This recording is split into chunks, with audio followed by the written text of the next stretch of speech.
We got Michael. Welcome, Michael. Thank you for being here. Much love and respect. Hey, Is Kitt. in how's it going, brother? Doing well? Do you wanna jump in, say anything? Do we want to just invite some folks in to kind of answer your question, or Yeah, I just wanted to let everyone know I'm actively listening. I don't want to have like, hey, can I ask Michael a question? That's not what this is.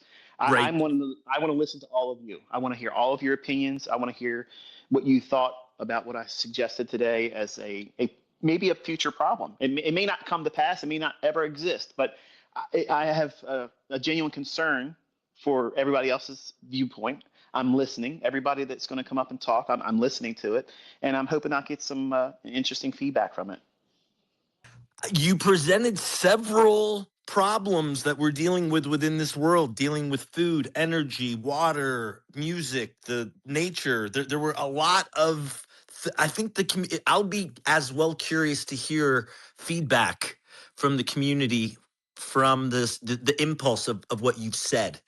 You know what I'm saying? Like I think of Michael, I think of within the market as well. I think impulse response, and the community gets to kind of be the response to this impulse that you've had. So I enjoy this as that opportunity, right? So it's like you're the open close, and now we have like a close. You feel me? All right, let's hear it.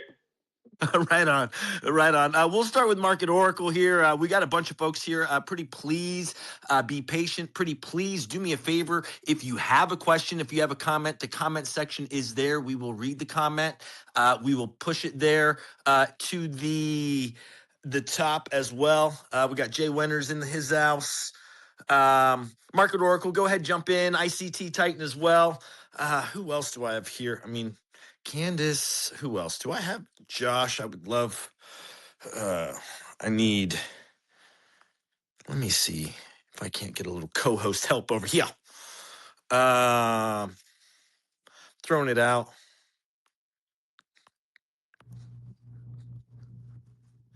Trying anyway. Anyway. We're trying here. Market Oracle, go ahead, buddy. Thank you, Kate. And I have been looking forward to this space for the past few weeks now. I have been hoping that Michael would about these things that have been happening all around us. And it is really a great opportunity to hear what Michael has to say about all these things. Although he has been upfront about this for almost for many years, but I have some things that I would like to have a light shine on. And if the ICT likes this topic, or if he thinks he has something to add upon that, I would No, love wait, hold up. for this Before you opportunity. start, you're gonna stay on track and in line with the conversation, right? We're not gonna veer off anywhere. You're going to actually respond to what was just said, the questions that were just asked, right? I'm gonna remind you what we're talking about, right? Like, what would you do if trading were taken away? You recall the conversation, correct? Yes, of course. I All right, I will not pretty deviate from the please. We're not diverting conversation. we're not diverting from the topic, right? I understand. Of course, Thank you so much. I'll do what you said. So first of all, the ICT asked about what I would do, or as a community we would do if the trading was taken away from us. So in this age of AI, everything is being taken over, and yes, I actually do believe that trading would be taken off from us. Either this would be forced upon us by, like you said, we have to be professional, or a bunch of guidelines imposed upon us, or there would be the conditions which would make the market untradeable, like extreme volatility and accounts getting blown over and over and over. So in these conditions, I do not know, and these are scary times. Truly, these are scary times, and the future is scary as well. So the only hope I do have is getting back to the blue collar job. So just like it said, working in construction or as a repairman, I don't know how long these things would abide as well. But yes, certainly a blue collar job. Although this is scary and nothing can beat the trading aspect of it, either financially or physically. But there is a small amount of hope in a blue collar job. And I don't know where to keep And just like Michael asked, how are you spending your money you're making from trading? How are you going to save it for the when the time comes? Honestly, I don't know because how many options do we have? Crypto? No, I do not trust crypto. Gold and silver, we saw what happened to it, what happened to metals yesterday, and what they are going to do with it, just like the Michael said about it. Property, it is already too expensive. We have all type of property taxes, and they have explicitly told us that you would own nothing and you will be happy. So yes, I believe that they are going to take our property from us someday.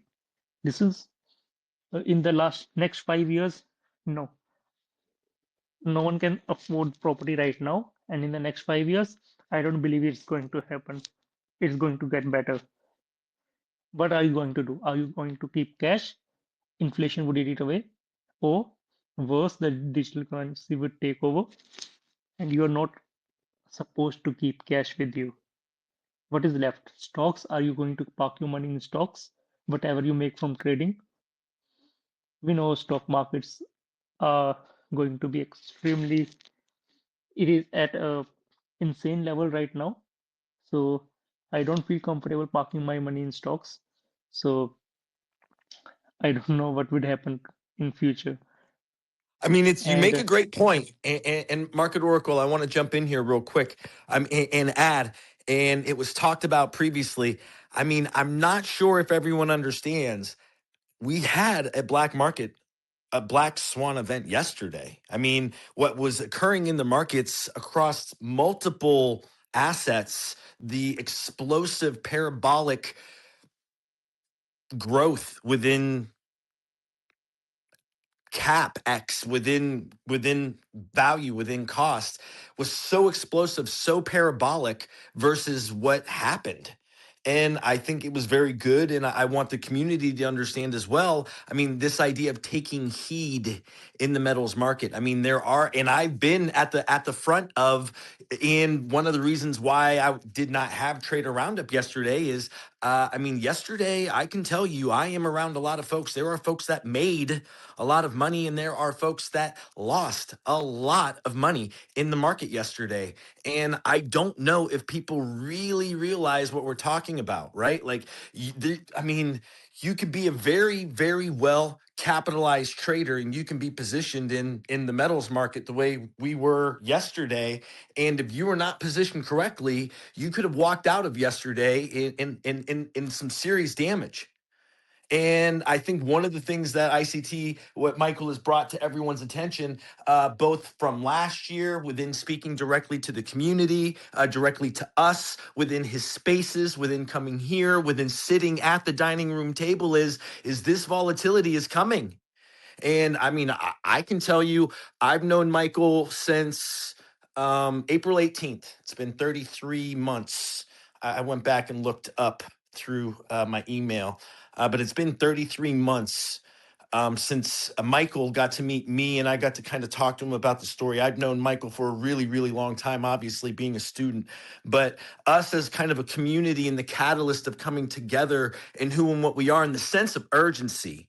We're talking about, and I can say from personal experience, the last 33 months of really pounding the hammer and coming together with a sense of urgency and trying to understand within the global events that we're dealing with, if you are of sovereign mind, if you have some, you know, protective spirit to yourself as a father, as you know, a caretaker, as a man, then you need to really, really look at the world that we're living in right now.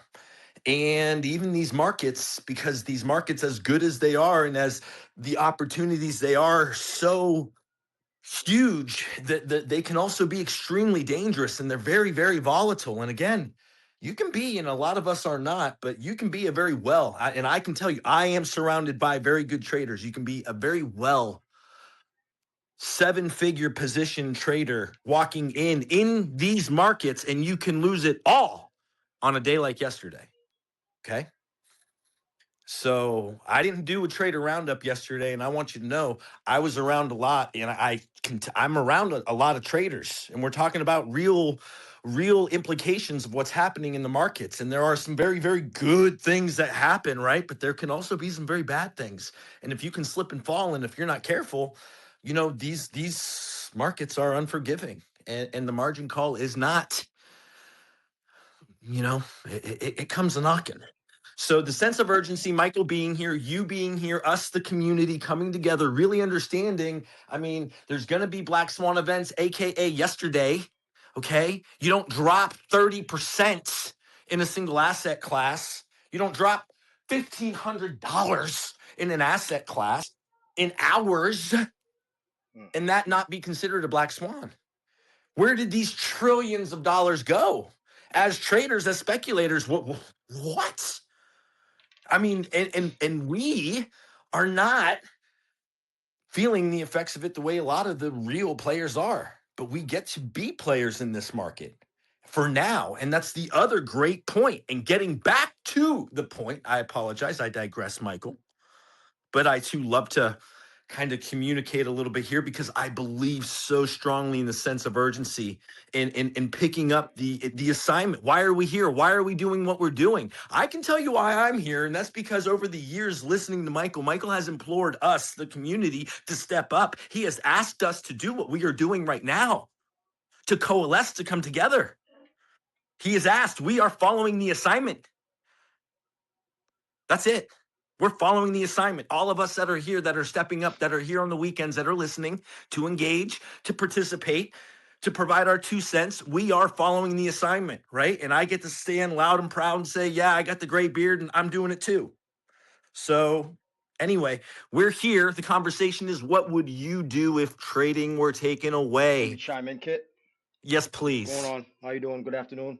I'm doing awesome. How about yourself? I'm good, man. Mike, everybody, Pippi, I see you. Man, I think about this all the time, man. I'll speak from a little bit of a lower position. I'm a blue collar guy, you know. I like you said, I fell into trading after watching a few of his videos, and I speak in my household about this. You know, like I'm 42. I just had a 2-year-old. I'm a stonemason by trade, and you got to think, it's like, yeah, we're talking about the trading is it could disappear one day, but that goes with stocks also, you know, like essential bulk commodities or soft commodities, wood, you know, we build with all this other stuff. So that's got to all, maybe I'm not completely informed, but that's all got to be included in the stock market, you know, because I know from personal experience, when the market's down, people aren't building houses. You know what I'm saying? So we don't have, you know, work isn't as fast as it is, say, in the summer. Like, you know, you guys know I live in the Cape, and we're constantly building in the summer. You know, when winter comes around and say the stock market's down, or you know, business isn't run as usual, we're not working. We're out. You know, we're out for work, and that was the main reason that I got into this, was to change my daughter's life, bro. You know, change my family's life, try to put me in a position for these kids. You know, and it's like I enjoy these spaces so much, but sometimes, you know, he always says, speaking as a friend or a man, not talking down or trying to, like, you know, be belligerent or argue, but sometimes that space earlier had me like, well, what the fuck am I doing? What am I, like, you know, what happens? What happens if this shit goes away, man? Because I'm not gonna lie, like, this shit's changed my I mean, life. that's one of the ultimate fears we have, right? Like, that is, I can tell you, as someone who's been in the community for years now, that is one of the number one things, is what happens if the algorithm doesn't work? Or in this case, what if we're not allowed to trade? What if Yeah. trading is taken from you? Like, what do you do? And that's the question. And when you deal with literally the day after a black swan event, if you're not thinking about these things, who are we in the community? What are we doing? And I'm so grateful and appreciative that Michael's come and he's talking about it today. And I can tell you, I did not have a space yesterday. And I can tell you, I was counseling some traders that were dealing with some, some pretty interesting things. You know, some had some really good gains and others were dealing with some losses. And when you deal with the day like yesterday, you're going to see both. And if you know enough traders, and if you work with enough traders the way I do, again, yesterday was extremely, and most folks don't understand this. because they're not positioned in the market like that. But again, if you have 7 figures to your name and you're trading with 7 figures and you were positioned in the market yesterday, you could be nothing today. Sure. Nothing. And that's really, really, really, really difficult for a lot of folks to understand. And being passionate and understanding about the impactful nature and the violence of the market and how it does not give a fuck about you is what Michael's saying. And really it's this shepherding. It's really trying to come together. And it's like, what are you gonna do? And this is like the worst fear. It's like, I agree. Like, what the fuck am I going to do without the market? But guess what? There's no electricity. Guess what? No market. There's no internet. Guess what? No market. Guess what? You don't have this professional decree of the box that you right now check and you're allowed to do what you do as stated by Michael. What happens when that box is checked? You can't check that box. What happens then? No data for you. No data. Okay, yeah, good luck. Hold your breath. You ain't no institution. Yeah. And they don't give a fuck either. You can see the whole world. It's like in my household, bro. It's like everyone is blind to this shit. It's like my fiance, we runs her life on like love. Everything's gonna love. Let's just love. Love is gonna fucking solve everything. It's like the world is crumbling around us, and everyone is literally it's fucking snow. It's butterflies and rainbows, and no one really is paying attention to like what is going on in the world right now. And it's like it's The contingency plan is the conversation today. That is the question, Jay Winters. I love that you're staying on topic, that you're bringing it up. We do want to bring that conversation to the audience. I got Gordo here, similarly to you, works in the trades, lives in New York. I'd love to get his thoughts and 2 cents on what Michael's questions were. I'd love to hear from ICT Titan, from Chris. We got a big group of folks that would love to come in. I want to hear from all of you guys. Pretty please jump in, keep it succinct, add value, and hand it off. Pretty please. Gordo, you're up. Hey, what's going on, kid? Not much, brother. How you doing? I'm all right, man. I'm all right. I got to Michael's space a little late today. I wasn't taking care of a few things around the house, but he hit a few things that I want to talk about that I myself could relate to, right? As you know, kid, I met on countless times. I talked about my story and the losses, the amount of losses that I have taken upon myself. I found ICT late in 2019, late 20, middle 2020, during the whole COVID scenario. I was trading forex. I was introduced to forex through a friend, mutual friend. Started playing with my own money. I had over 6 figures in an account. Started dabbling into Bitcoin, playing around. Got caught on the sidelines and I took a a huge loss. Right. I was able to put some money to the side, get into metals back in late 2019. Put some metals to the side, silver, some gold. Found myself in a tight situation 2020 to 2021 during COVID. Was not working at the time. Had to sell all my metals during 2021. And watching this whole transgression of the growth in metals and had to sit on the sidelines, with my bag empty, in other words, right? Makes you grow and think as a man, like, damn, you know, maybe I was prepared. I seen this forecoming. I seen everything that's transgressing right now. And I had the right idea and I knew that this was going to happen because, like I got mutual friends. We go back and forth talking about like, yo, this is not looking good. This is looking this way, yada, yada, yada. But at the end of the day, what I'm trying to say to everybody, no matter how much you prepare, right? No matter how much you prepare, you got to have some sort of discernment, right? You got to take a step back because you could have everything. You got to take a step back. With don't get caught up in the hype and yeah, yeah, yeah, yeah, yeah. You got to have some discernment. Take a step back. Focus on you. Focus on your family and the well-being of the future, because nothing is guaranteed forever, right? Yes, yesterday was bad. Thursday was bad, but we have not seen anything yet. You know what I'm saying? Like we really haven't seen anything yet. Well said, buddy. I honestly believe that's the other thing Michael was saying. Like, I Yeah, mean, we yeah, got a lot more than this was just one, right? Like, we got a lot more, I think, things that are going to happen this year. I didn't mean to interrupt, Gordo. Pretty please jump back in. I just wanted to add or reiterate. I mean, we're just talking about event one right now of right. what's been predicted to be a shitstorm. Yeah, So we're here. And yeah. it's like Black Swan. Woohoo! Wake up, everybody. Yeah, so all I'm saying is, man, like Michael keeps saying, man, just prepare yourself. You know, make them necessary. Like if you making money, I'm not really making money in trading. I'm not making money in trading. Yes, I have a few stocks. Yes, nothing big, right? But I have stocks, and I got a little portfolio that I'm just building long term, right? And I'm hedging myself properly, right? Like I took some shorts in gold. Started last month. Yeah, And I heard you talk about that you too, know. bro. You were talking about that a few days ago. So kudos to you for calling that out before the move, for real. Right, and and that's like I'm not done because there's still a small leg up. There's still more move to the upside on gold, right?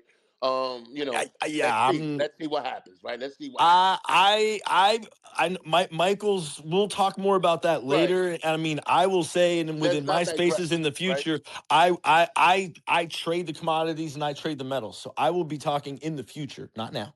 I Right, will be talking about, and we can engage much further into conversations about the metals and right. about the commodities as a whole. Because I think this week was again a proven thing of just the layer of volatility that the commodities offer. Mm-hmm. Like, I mean, and I will say this: traders are making and are taking four-figure, five-figure, six-figure trades in these markets on any given day, on any given week. So I want folks to know that these markets are indeed tradable and are really, really good trades, but they can also take from you if you don't know what you're doing. And that's the bad thing, and that's what we all have to be mindful of as a community, right? Like, the opportunity's there, but if you're not careful, then that opportunity can turn into, you know, damage. Sorry, Gordo. I'm not trying to steal your thunder, bro. I'm just trying to add, you know? Nah, you good, kid. But like what I'm trying to say, guys, bro, just if you making money in this, prepare your house, right? Like Michael says, prepare your house, and make long term plans, not just a year, 2 years out. I'm talking about 5 years out. You know what I'm saying? 5 years out. If you get presented with another opportunity to make investments that that in the future they're gonna grow. I mean, we've been trading for a long time. Some of us have been trading long enough to understand that there's cycles in these markets, right? So just prepare for what's to come. You know what I'm saying?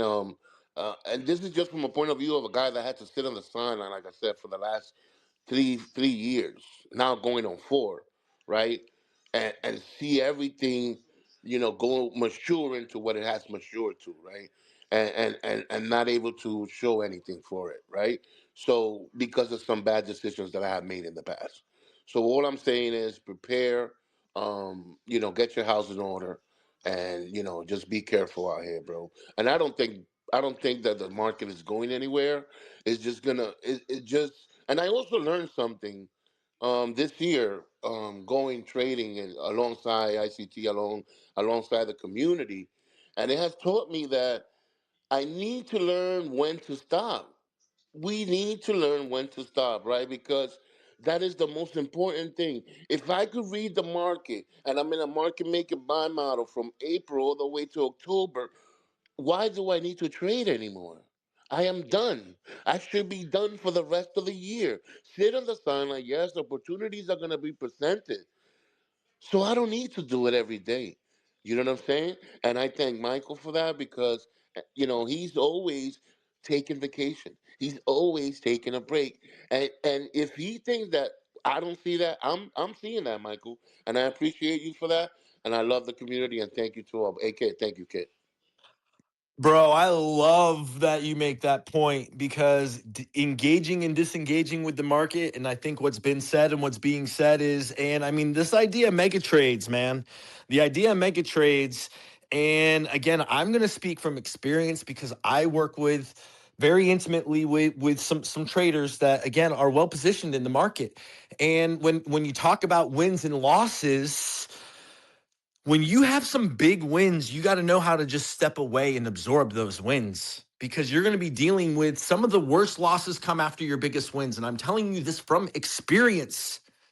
The folks that take wins, like you manifest, you want, you try so hard, you pray so hard that you're going to get from the market what you want to get from the market. And then boom, it comes. You get it. You got everything you ever wanted for the market. You paid for every single mistake you could have ever made. The biggest mistake you can ever make is running back into the market and not taking time off and letting that settle and that dopamine and that and how you feel, because your biggest gains then lead to emotionally you with your ego and it's your ego. It's your ego. It's your ego. And I'm telling you this because I work with traders and I see this every day. I get to experience, I have experienced firsthand, but then you get to work with folks that are going through the same journey you go through. And when you deal with and you're on that journey together, there's just certain kind of milestones, there's kind of chapters to what we do within being a trader in the trader's journey. Michael's done a great job of really creating kind of that pathway for you to take, for you to kind of, I mean, within the trader's journey, you need a mentor. You have a calling. You know that you can do what you want to do. And you know that trading in the markets can offer what you want it to be and that you can realize and become who you want to become, but you don't know how to get there. And you need a mentor. And Michael is that mentor. Michael's YouTube channel is there. It's free. It's 100% available to you, and you can answer that call with your time. And then you come to the community from your own uploads from the YouTube channel, from the source. Then you come here and then you're like, this is kind of what I've coalesced. This is what I've gathered. This is what I've uploaded. And then this is how I'm going to download it. This is how I can explain it. Right. And then within that upload and download of information within the process of the trader's journey, and you understanding that you can't do it by yourself, that you need a mentor, that you need help, and that you're going to go and guess what? You're going to fail. You're going to fail miserably, and it's going to hurt bad. And then you're going to have to come back and you're going to do it again. And you're going to do it again. You're going to have to do it again. Hey, kid, and also, I'm sorry to cut you off, my brother. No, jump in, bro. I mean, I'm just tapped in. I'm just tapped in. I know many people took losses, right? People took losses this week. Yes. I know folks that took wins and losses, bro. And both. I'm gonna tell the whole community right now, bro. This does not define you, right? Fucking muster up the courage, find what you did wrong, and move forward. Because this is where we lose a lot of good potential and traders with good potential. Don't sit in a corner, bowl up and start crying. You know what it is? Go back to your journal, go back to the chart, figure out what you did wrong, and fucking solve the problem. Okay? And that's it. I love that. Let's keep the ball rolling. Thank you, Gordo, for keeping it going, keeping it flowing. ICT Titan's got his hand up. Joe T's got his hand up. I'm excited to hear from Amir. Pretty please, folks, stay on topic. What would you do if trading were taken from you? What's your thoughts and feedback on the conversation Michael has had with us? Pretty please, come in and give us your thoughts and 2 cents. And I also want to welcome quickly Pippi Banks as a co-host. What up, G? Thank you. And go ahead and jump in, ICT Titan. I know Pippi Banks is busy, so it's no big deal. Hey, Kitt, how are you doing? Excellent, brother. Excellent. Hello, Michael. Good morning. And by the way, the topic is really got my eye because this is a big concern because we know that what corrections looks like, what is a big unusual thing happening. So this was not expected. But again, the Michael who alerted us way earlier, and that if a trader, any trader that who does not give a concern to those things when something is really going crazy, and we expect we have to have that bias or that expectation of something unusual going to happen. And that just we witnessed on Friday. 30% on silver is not just a small event to look and ignore. As a trader, for us, it's a big thing. And if trading, the whole topic about if trading goes away, what's going to happen? So, in my part of view, what I think is my dad always told me you have to have close connection with God, and that's what I inspired with, and always go with the family. That's our first concern. And as a trader, we know we have a big profits, big loss, and even you also pointed out the thing that when we have a big, huge profits, the next day is our uh, egoistic day that might gonna kick us like, hey, I'm doing great now. I can do anything. That kind of mindset we bring up with the next day. And the next day, if we if trading shows up and tells us, hey, not today, and then we have to stop. That's our responsibility to see, go back, watch what just we did. Yes, yesterday was great, but not always, right? So we have to have stop, or we have to have pause in our over trading, in our anything. That's why the discipline in trading is key, right? So otherwise we would not have been this kind of mindset that we come up in a trading journey. So for us, I think we need to think, analyze before doing any or taking any big opportunity. Just like my one example that I'm gonna put, that my uncle that just I guess 2 months ago he bought gold. And I was like, yeah, I looked through the chart. That's what I can do, right? So I went through the chart. I was like, yes, pretty looking good. And he bought it. And the day when ICT told that, hey, if on silver we're not gonna take the profit right now, it's enough, right? So I called my uncle, and right there, that's it, we're done. And that was a great day. But again, next day we don't come up with that amount to take what's next. No, not like that. We have to analyze things. So that's what I want to put.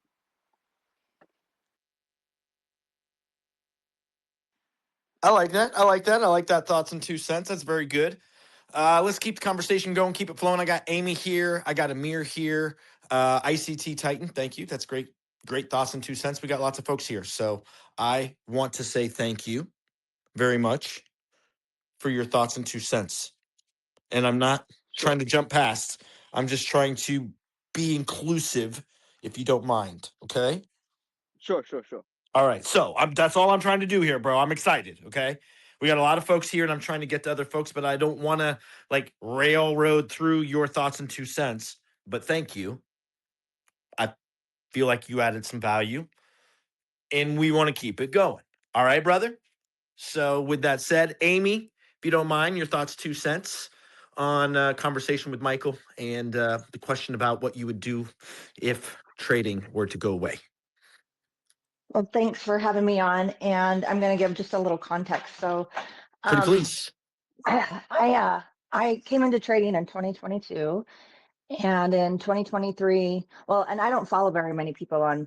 I came into trading and started trading options, and self-taught and fumbled tremendously, but was having some success. And in the end of 2022, Michael came across my feed. I went on a YouTube and I heard him saying some words like consummate encroachment and words I didn't understand. And I thought, what is this? This is Japanese. I don't know what this guy's talking about. And I ignored it. And then God had his way. And in 2023, he came back across my feed. And I listened and I started absorbing and learning ICT. I'm in my 50s. I'm in my early 50s. And I'm a single mom of 10. What Of up, a girl? 10-year-old. I'm a 10-year-old, and gratefully have aged gracefully, and I have college age kids. But uh, knowing this, I've had success trading. I just got my 1099 from Apex again this morning. I went full time on futures last year. I'm not a 7-figure earner yet, and I watch Candace. I see the people in the spaces. I'm in a couple of spaces myself that I quietly sit in, doing my thing. Noise. And I so, love that. I love how you added yet, by the way. That's like my favorite thing. and well, it's what you think about, you bring about. And so I greatly appreciate that Michael came on this morning to give this space call and talking to us about, and it's a reminder to me because this is a full-time thing. I have degrees. I have a background in finance and in marketing, and I left the corporate world. And when things happened in 2020 and things shifted for our household, I was looking for something else. And thankfully, trading came across my lap. And I've been on the ups and downs. I'm still on the ups and downs of learning ICT concepts, and then sticking to my rules. But if it was taken away right now, and this was the reminder this morning, I'm thinking, a lot of people on here maybe are younger, or they may be in my age. I know several people in one of the groups I'm at are parents and they have kids. This is how I support my son, and we don't have any other family. There is no one else in the world. It's just us two, as far as family and what we would do. And so it's a big reminder to be prepared and not be, oh my goodness, this year I want to buy a Land Rover, or I want to take this trip to Disney World with my son, or the things that I absolutely can do at some point, but not before I'm prepared.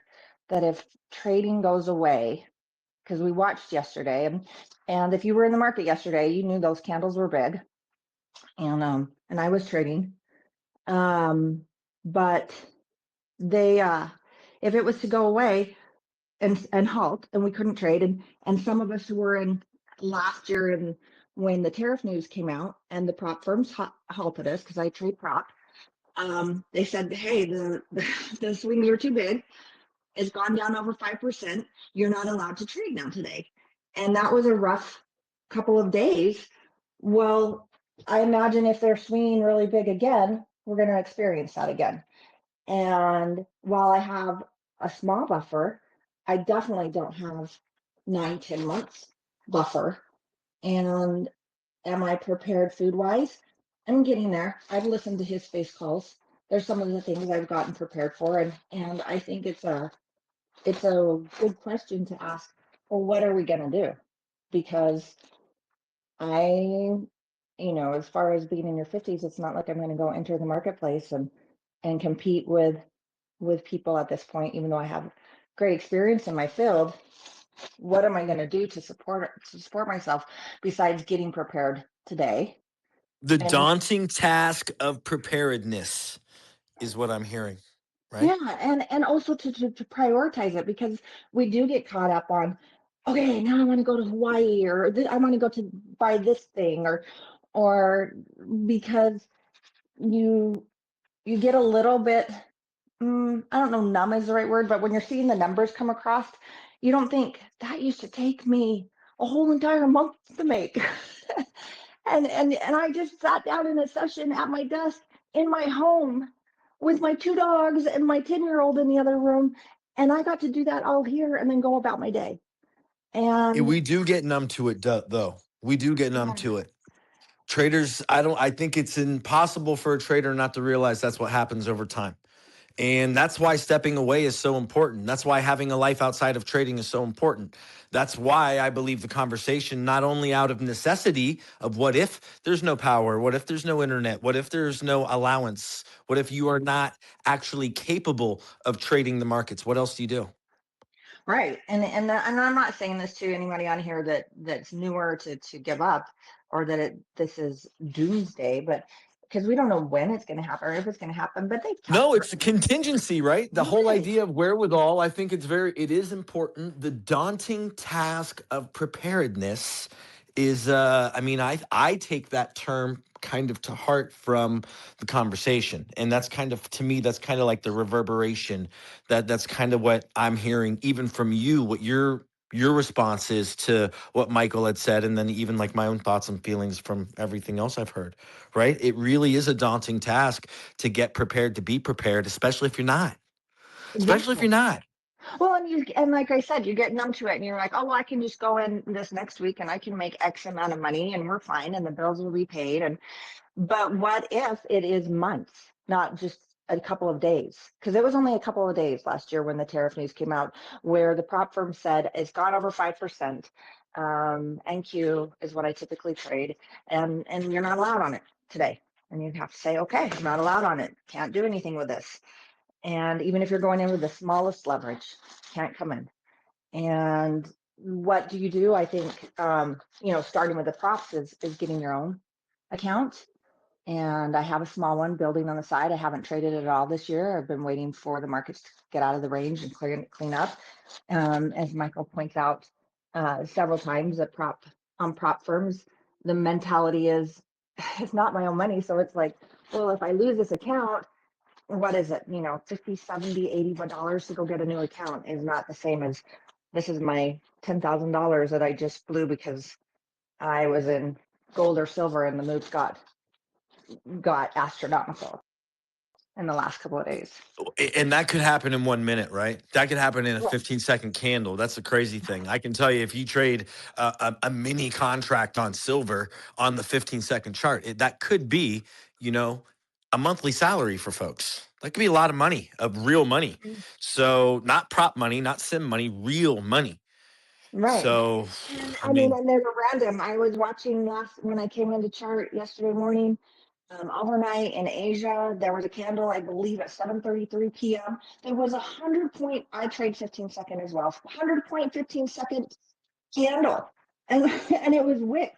And I thought, oh my goodness, that that's gonna mess you up in a trade. I mean, not many times are you coming in with 100 point stop. And I always come in with a stop because if I'm not in there responsibly, then I'm being irresponsible to the 10-year-old that counts on me to providing for us. So so ultimately, why suggest something? you were trading a smaller time frame is because you're trying to manage a tighter stop, right? Which most folks exactly. don't think about. Most folks don't think about. And again, Michael taught that, I think, very, very well. And most folks forget that he taught that. But yeah, You I guys like hear me? hearing him say that. Yes, sir, we do. I don't mean to interrupt, but I just want to just highlight something that I've been listening for, and Amy's the first one that's actually exhibited it so far. The, the concern for your decision making when you're speculating and you're trading the money, it's fluctuating up and down. You can hear the mother, the provider in her. Hear the concern. She's brought her children up, the dependent in her, up as part of this equation that is hopefully going to yield profitability. She has to take in consideration her decision making, how it's going to impact her children, her son who depends on her. So that's exactly what I was trying to tap into when I was talking on the space of my own, because I don't think even still the majority of you understand what I'm really tapping into until you have children. When you have you have a kid, Amy, she's obviously made it very known that she's got someone she's concerned about, and her decisions aren't just directly related to her pleasure of whatever she wants to spend the money on. She has to be a good steward with it. So I think it's hard for young folks that don't have dependents, children, and it's just them. They can be carefree and reckless, and they're like, "Well, I'll find a way. I'll survive."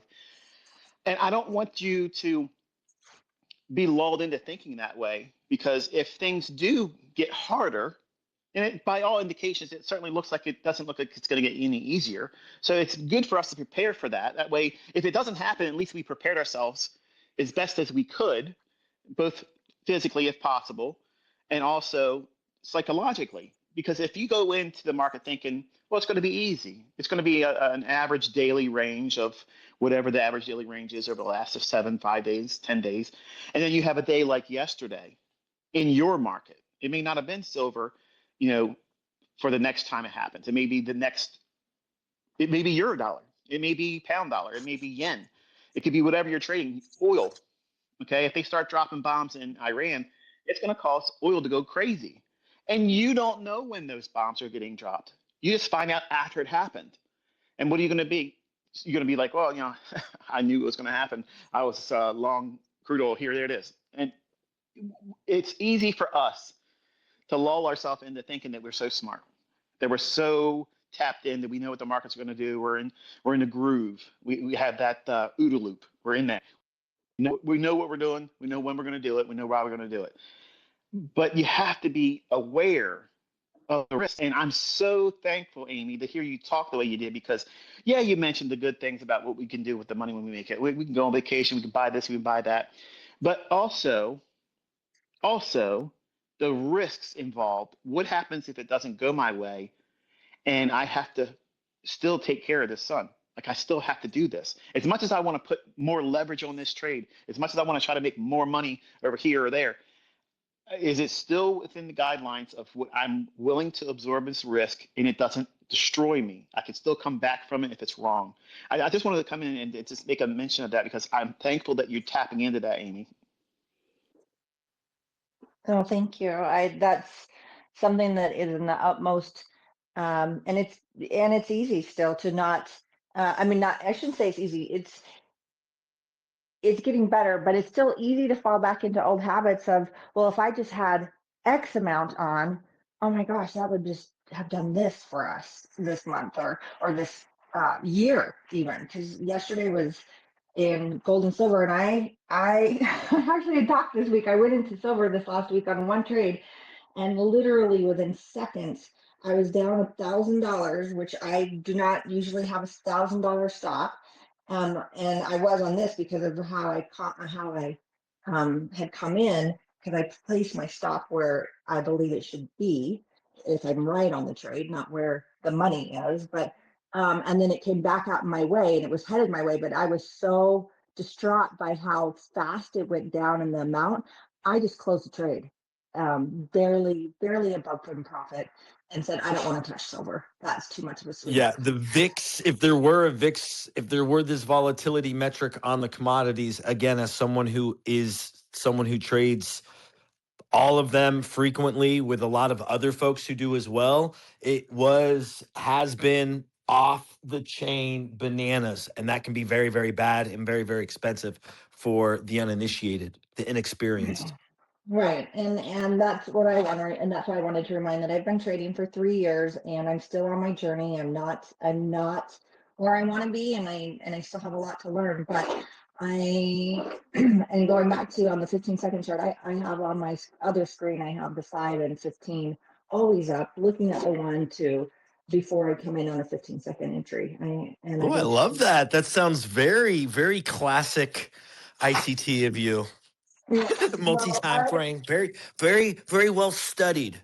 Well, because I didn't know until he came on one time and he showed he was on a 15-second, and I appreciate that, because my mindset is, if one person can do it, then I can do it.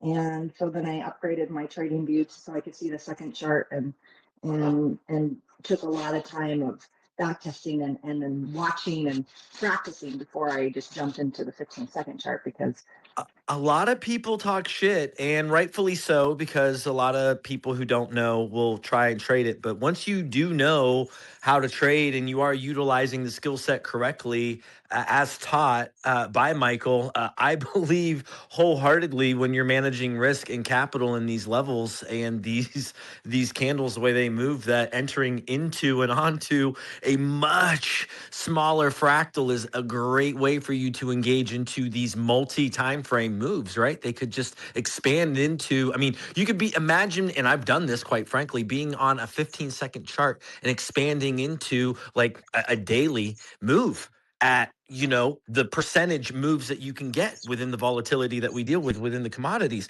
I say that to say that there are windfall opportunities within the markets. And if by chance you get that opportunity, you need to know how to step away.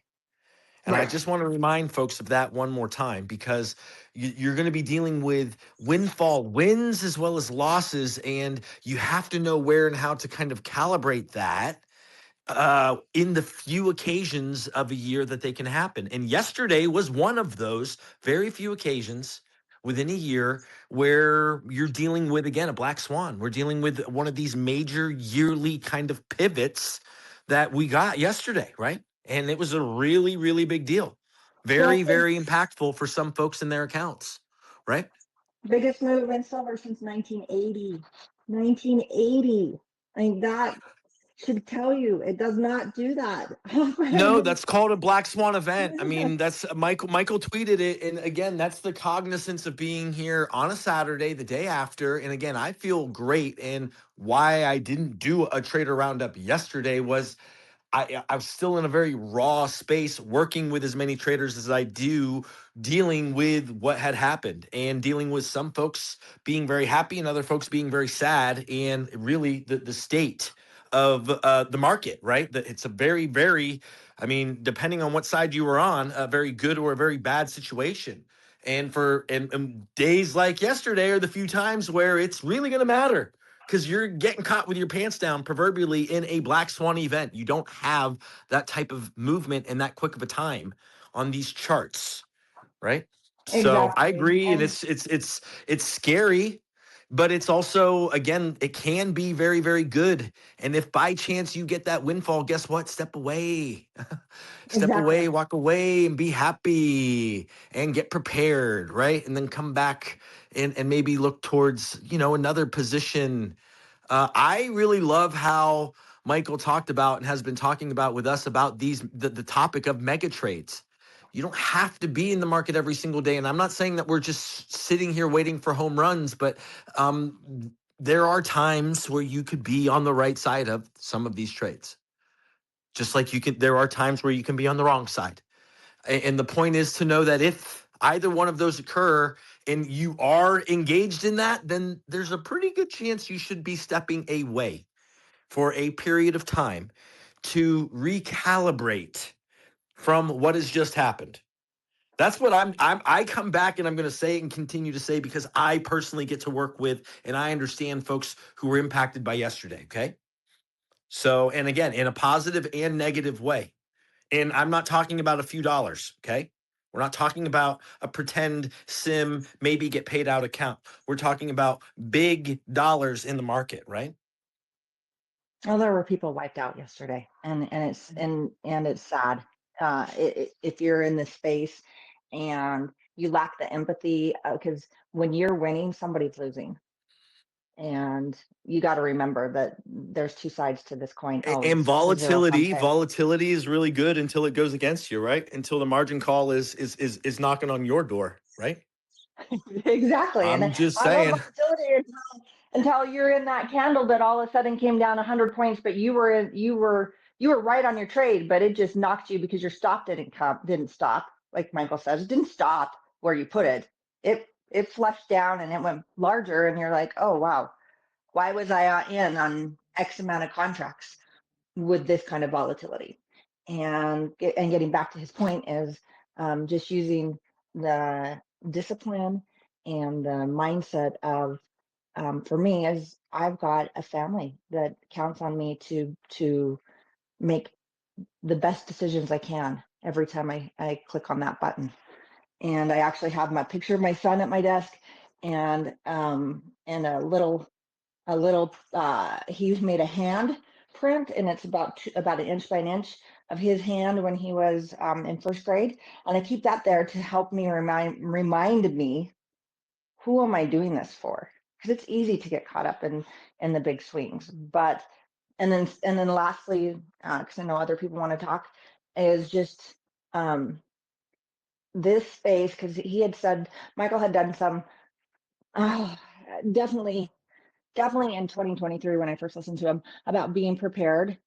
Um, and it was a great reminder for me to get my house prepared more so, that if the markets go down, for a number of weeks or months that we can weather through it.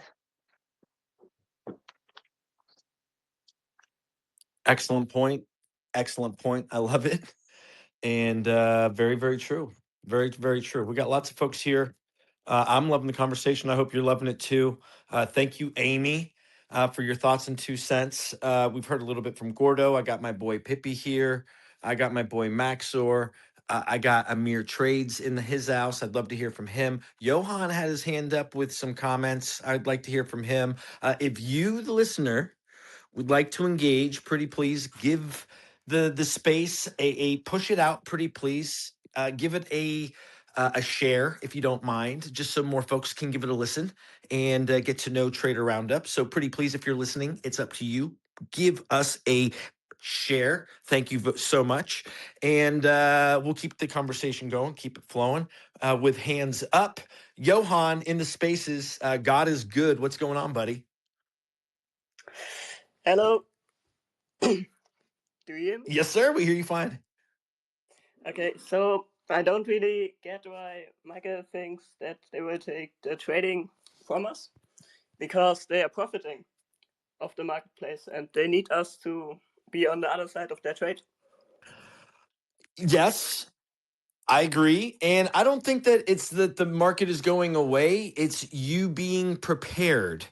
The extensive wherewithal for what it would take to be prepared for following steps. Not exactly that you're not going to trade, right? Like we are indeed asking that question. And it's not just for you to buck up and say, well, why would they? It's legitimately for you to think, what are the things outside of trading you could potentially utilize within when we think of black swans, when we think of disasters, when we think of things that are happening, when we think of things that are out of our control. Again, a bomb, when you think of the lack of electricity. You're right, the markets are never going away, except you live in a place that doesn't have power. Now what? Now what? Now what? Now what? That's the question, sir. So it's not for you to say, well, why can't I trade? Of course you can trade. But what if you can't trade? That's the question.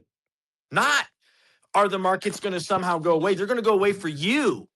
Not that they're going to go away. They're going to go away for Johan. If I may, can Yes, sir. Johan, how old are you? I don't know if I can say this, but either I'm getting 16 in like 5 days or I'm 22. Oh, I like that. He's 22. Yeah. So you weren't around when September 11th happened in the United States? No. So what happened was there was an event that took place in New York and in Philadelphia and in DC. And I kind of really try to get your hands on this, okay? They turned the market off. I was stuck in a trade. I could not get out of my trade. No one else could get into a trade. No one could get out of a trade. It was like that for days. The market would normally open up, but they're not opening the market.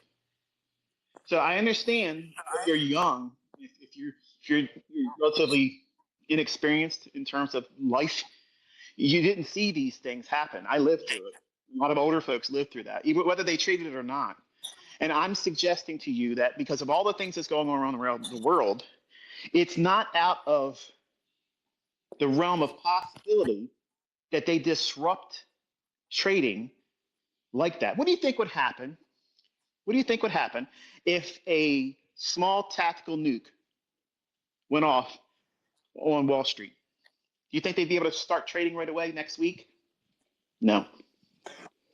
No. I'm not saying that's what's going to happen, but I'm saying what would prevent it? You can't prevent it. And the idea that why would they want to take that from us because they need us to profit? They already have all the money. They make the money. They print it. They create it out of nothing. So that's the illusion that you've fallen victim to. You think that they need us. They don't need us. They're trying to get rid of us. That's the whole point of the conversation I had earlier. So you need to make your actions, your point of existence is to be self-sustained, not only in your trading, but also in your everyday living. So that way you are mitigating the inherent risks that every one of us has associated with just simply doing the things that is commonly viewed as everyday living now. Everyday living can be disrupted just like that. We learned that in March 2020. And I'm just suggesting to all of you, especially you were the target audience. You yourself was the target audience. Someone that was very, very young, inexperienced. You might think you know something, but you don't know anything. They turned the market off. They turned it off. The stock market didn't blow up. That didn't happen. But they would not let anyone trade. They would not let someone put a new trade in. You couldn't get out of your trade. You couldn't add to your trade. You couldn't take a partial. You couldn't do anything but worry and worry and worry. What's going to happen? Where's the market going to open up at? Where's it going to open up at? Worry, worry, worry. How would that impact you with your current trading today? At the level of trading you're trading with now, the leverage that you're trying to use or actually are using, whether you're trading prop or whether you're trading actual cash accounts, what would it do to you? How would you deal with that? Because everything that's going on all around the world is indicating that we're on the verge of seeing something that's going to disrupt the last bastion of free enterprise, which is trading. Am I saying that trading goes away entirely? Absolutely not. It came back. In 2001, it came back. But it was skittish. People were scared. The markets weren't booking the way they normally would. People were just hands off. They were just basically liquidating. They're like, I got to get out of this. I don't want to touch it. I lost money. I had no way of getting out. I lost money. And I couldn't save myself from that situation. I didn't see it coming. That September morning was a beautiful sunny day. Took my son to public school, dropped him off, came home, literally looking around saying, man, it's such a perfect day. It's so pretty. Not knowing that one of the buildings had already had an explosion. Come through the door, the second one happens right on TV live. Everything changed. The whole world changed because of what happened in a place in the United States. Oh, you Americans, you think everything revolves around you. No. The puppeteers make everybody feel like Israel's the major problem. Palestine's the issue. Russia and China's the issue. It's them spinning the narrative. They can make anything and anyone seem like the main player. And it just so happened, September 1st, we were the main player. And it shut down everything. Every airplane grounded.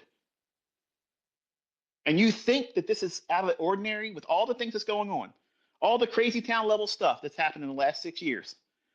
You can't reason with them potentially causing a small disruption to what everybody's doing. Think about it. You ask anybody on the street, name somebody that's making a lot of money. Oh, there's people trading in crypto. There's Bitcoin traders. They make all kinds of money. The common average everyday person. The reason why I was also telling all of you guys to take profits on silver is because I listen to these YouTubers that are just average homesteaders. These people, they're not traders. They don't think about like we do. We work every day about trying to figure out where the market's going to go next, how fast we can make money from it. These people don't think like that. And they're on their own channel saying, oh, it's going to go to 500 silver. It's going to go easily 10,000 in gold. As soon as I hear that, Dabu77, whenever I hear that stuff, that's it. It's done. It's a wrap. It's a wrap. And look what just happened. So when the average person shares their opinion and it's weighed against somebody that's been doing it for their entire adult life, 3 decades, and there's an arm wrestling match between somebody like that, who are you going to put your money on? Who are you going to put your money on? You're going to go with your hunch, your limited experience in life? You don't understand the machine. These people don't need us. They don't need us. They're already billionaires. They're billionaires on top of billionaires. They don't need anything from us but to get out of their way. We're a nuisance to them. We're useless eaters to them. That's what you don't understand. You don't get that part. You think that these companies, these conglomerates, they need us to make money. They make money off of us by controlling us. Everything we buy and consume is bad for us. But they sell it to us on a commercial. Oh, look at this. You got a problem with your skin? You guys, here, take this drug, blah, blah, blah, blah, blah. You're going to have all kinds of, you'll live life. And these people are happy. You want to date that guy. You want to date that woman. You want to go out with them. They're attractive. They dress so good. They look so happy. And then you got to listen to the fine print. You're probably going to die. You're going to have health problems. Your heart's going to have failure. You're going to get liver cancer, and you're going to go blind. But you'll forget about that because you're looking at the label, the packaging, the marketing. But they warned you. They warned you. They told you up front, you take this drug, we'll fix your skin, but we're going to kill all your organs. So you have selective hearing, just like that space I just gave. Just like right now, I'm talking to you one-on-one. And it's probably going in one ear out the other because you're like, I just don't get it. I don't see it. But look at what happened in the last few years. In your short time on this spinning rock, have you ever seen anything like that before? Or seen anything like that mentioned in history? No, you haven't. And that's all I'm asking you to do, is consider the probabilities of something unforeseen disrupting the ability for us to do what we do as a business. We run businesses as traders. And are you having some kind of protocol, some kind of mitigation, whatever it might be? I don't know what it would be for each of you, but are you doing something to at least put a buffer between you and harder existence, getting through daily, if you're not getting any more money out of the market for a period of time, how are you going to make ends meet? That was the whole point of me talking today.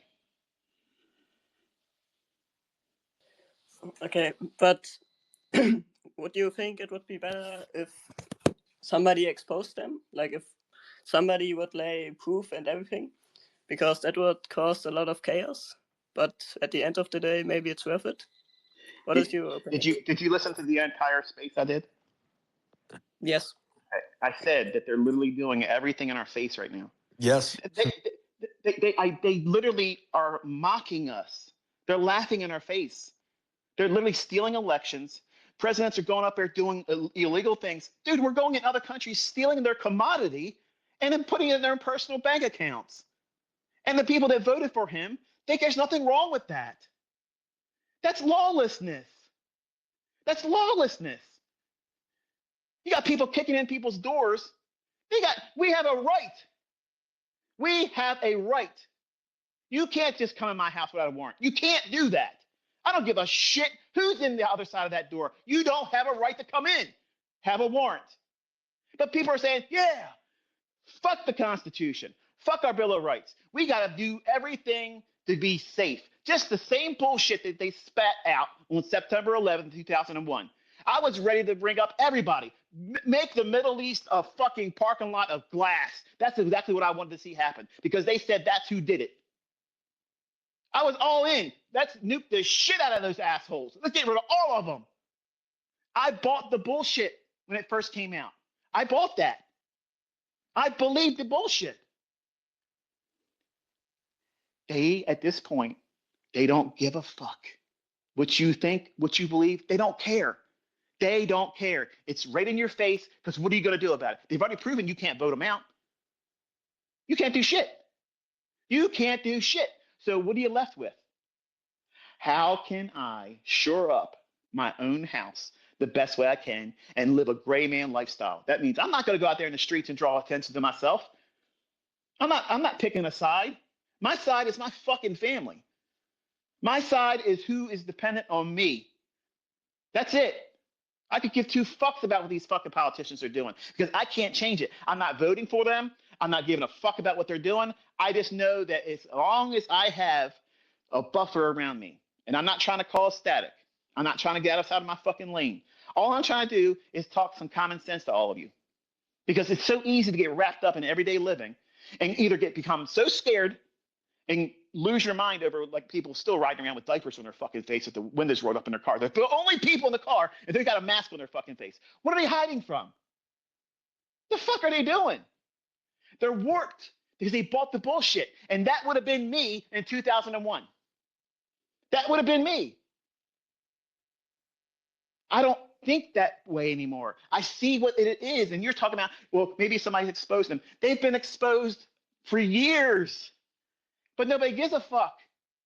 Even now, you see it who they are, and people just don't give a shit. Yeah, go ahead. Put these guys out in the street. Yeah, there's some bad people here. They're doing illegal shit. But fuck the Constitution. Fuck the Bill of Rights. Let's just go into everybody's house and snatch people up. Really? That's where we're at right now? That's where we're at? Every one of these fucking fraudsters should be locked the fuck up. Absolutely. But there's got to be a way of doing it within the realm of law. To So your when you point, say that there's sorry, Michael, I was going to say, to your point though, the Luciferian control and like just the good versus evil, that's where I personally think all of this is where we have to, as humans, we have to choose a side of being good, not left or right, but we have to choose a side of being good versus evil. And like, I love spending the time with you because I know we are aligned in talking with each and every person, not about left or right, not about good or bad, but really, really about good versus evil, right? Like there's a lot of very powerful evil things in this world, and we stand against that, right? And we're trying to just strum the attention and getting people to really understand that they need to take control of their own house and they need to pay attention to what they do have control over. And that sense of urgency is very, very real for us. And we just, as fathers, as human beings, as folks, want to utilize our voice and our microphone to let people know, right? And I value and appreciate you, Michael, and I'm not trying to interrupt. I just want to build on what you're saying, brother, because I pick up what you're putting down, right? That's it. all of us have insurance. You may have health insurance. You have home insurance. You got renter's insurance if you're renting, because it's many times leasing agencies require you have to have that. So that way they're covered in case you burn the place down. And car insurance. Now, we don't pay for that so we can go out and use it and do claims against it. In fact, we're hoping we don't need to use it.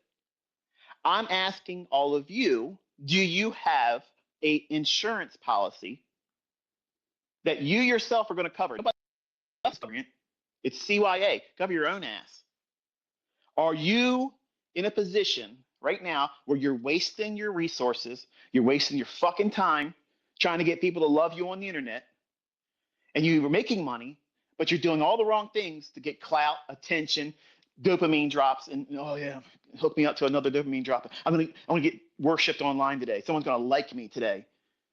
Or are you taking the resources and the blessings that you're getting right now that you can fortify? I'm gonna tell you something. When the shit was upside down, 2020, 2021, we didn't skip a fucking beat. We didn't do shit. We didn't worry about nothing. We didn't worry about nothing. I didn't worry about what the cost of shit cost.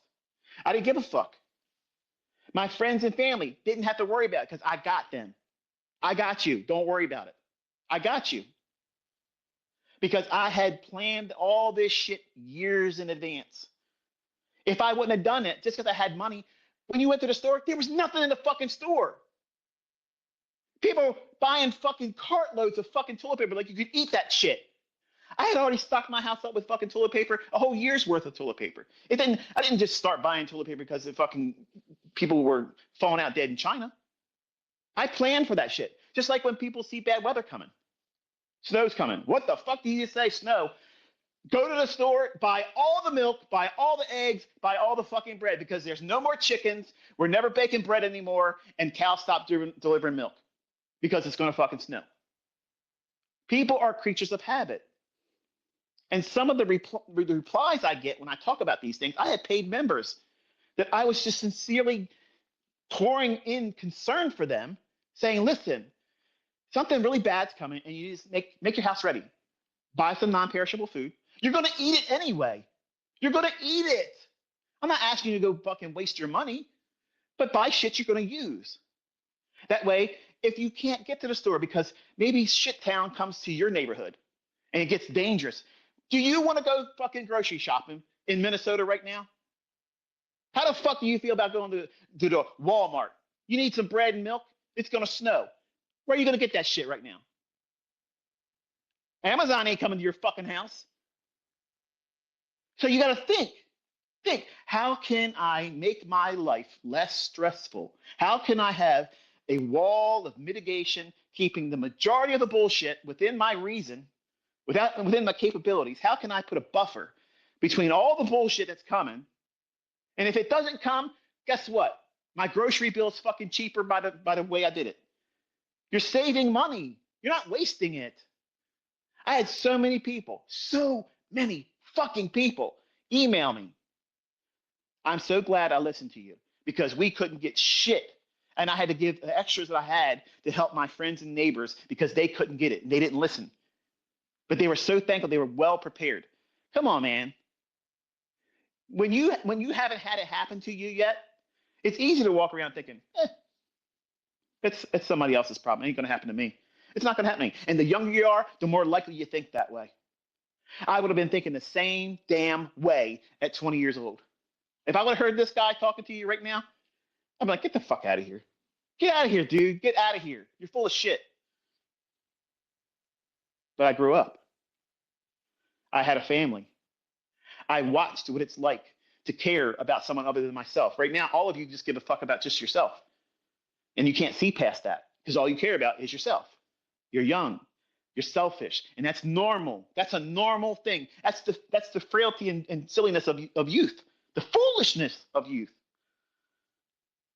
But when you have children that you have to take care of, you have dependents, you have friends that you fucking love like family, and you try to tell them, hey, look, you're wasting money on all this other shit. You go out to the bar every weekend between you, your wife, and your kids. You're spending $250, $300 in fucking booze. Why don't you take just half of that and just buy some stuff for your house? Just buy it. Just get yourself the brother. No, fuck all that. It's done. And then they're crying the fucking blues. Hey, Michael, can you help us out? I feel like an asshole. I think to myself, what could I have done better to make them have understood the level of urgency at the time when I was talking to them? I look at it like I failed. But now because of all the shit that's gone through the last couple of years, I don't look at it as I failed. You just don't want to fucking do it. You don't want to grasp it. You don't want to take responsibility. You don't want to prepare for anything. You don't want to make yourself self-sustained. That's not fucking weakness. That's not weakness. That's strength. I don't have to leave my motherfucking house for 3.5 fucking years for nothing. For shit. I could be a hermit. I would never have to walk out there and have the sunlight shine on my fucking skin for 3.5 years. I guarantee you, not one of you motherfuckers listening to my voice could ever say that. You can't do it. You need something. You need something. Something's going to have you go out the house for something. I don't have that. Do you have to have that much? No. No. But shit, at least a month or two. At least a month or two. Whatever you can afford, whatever seems reasonable to you. Because remember, you're fucking trading. If they only disrupt the shit around you, but trading's still available, how well are you going to be able to make decisions risking money with the shit going on that's in Minnesota if that was happening in your fucking neighborhood? Think. How the fuck are you going to manage sleep if shit is going on like that around your neighborhood? You're not. So what are you going to do if it comes to if your town is affected by this kind of dumb shit?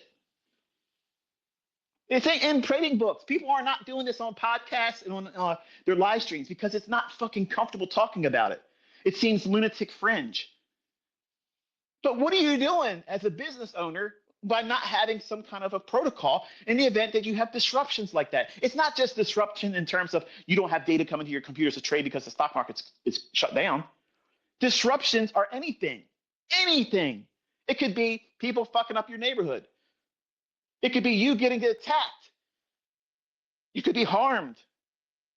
Anything. It's not just limited to one thing. I'm just saying, hey, look, think about these things. Think about it. Michael, It's for the good first business.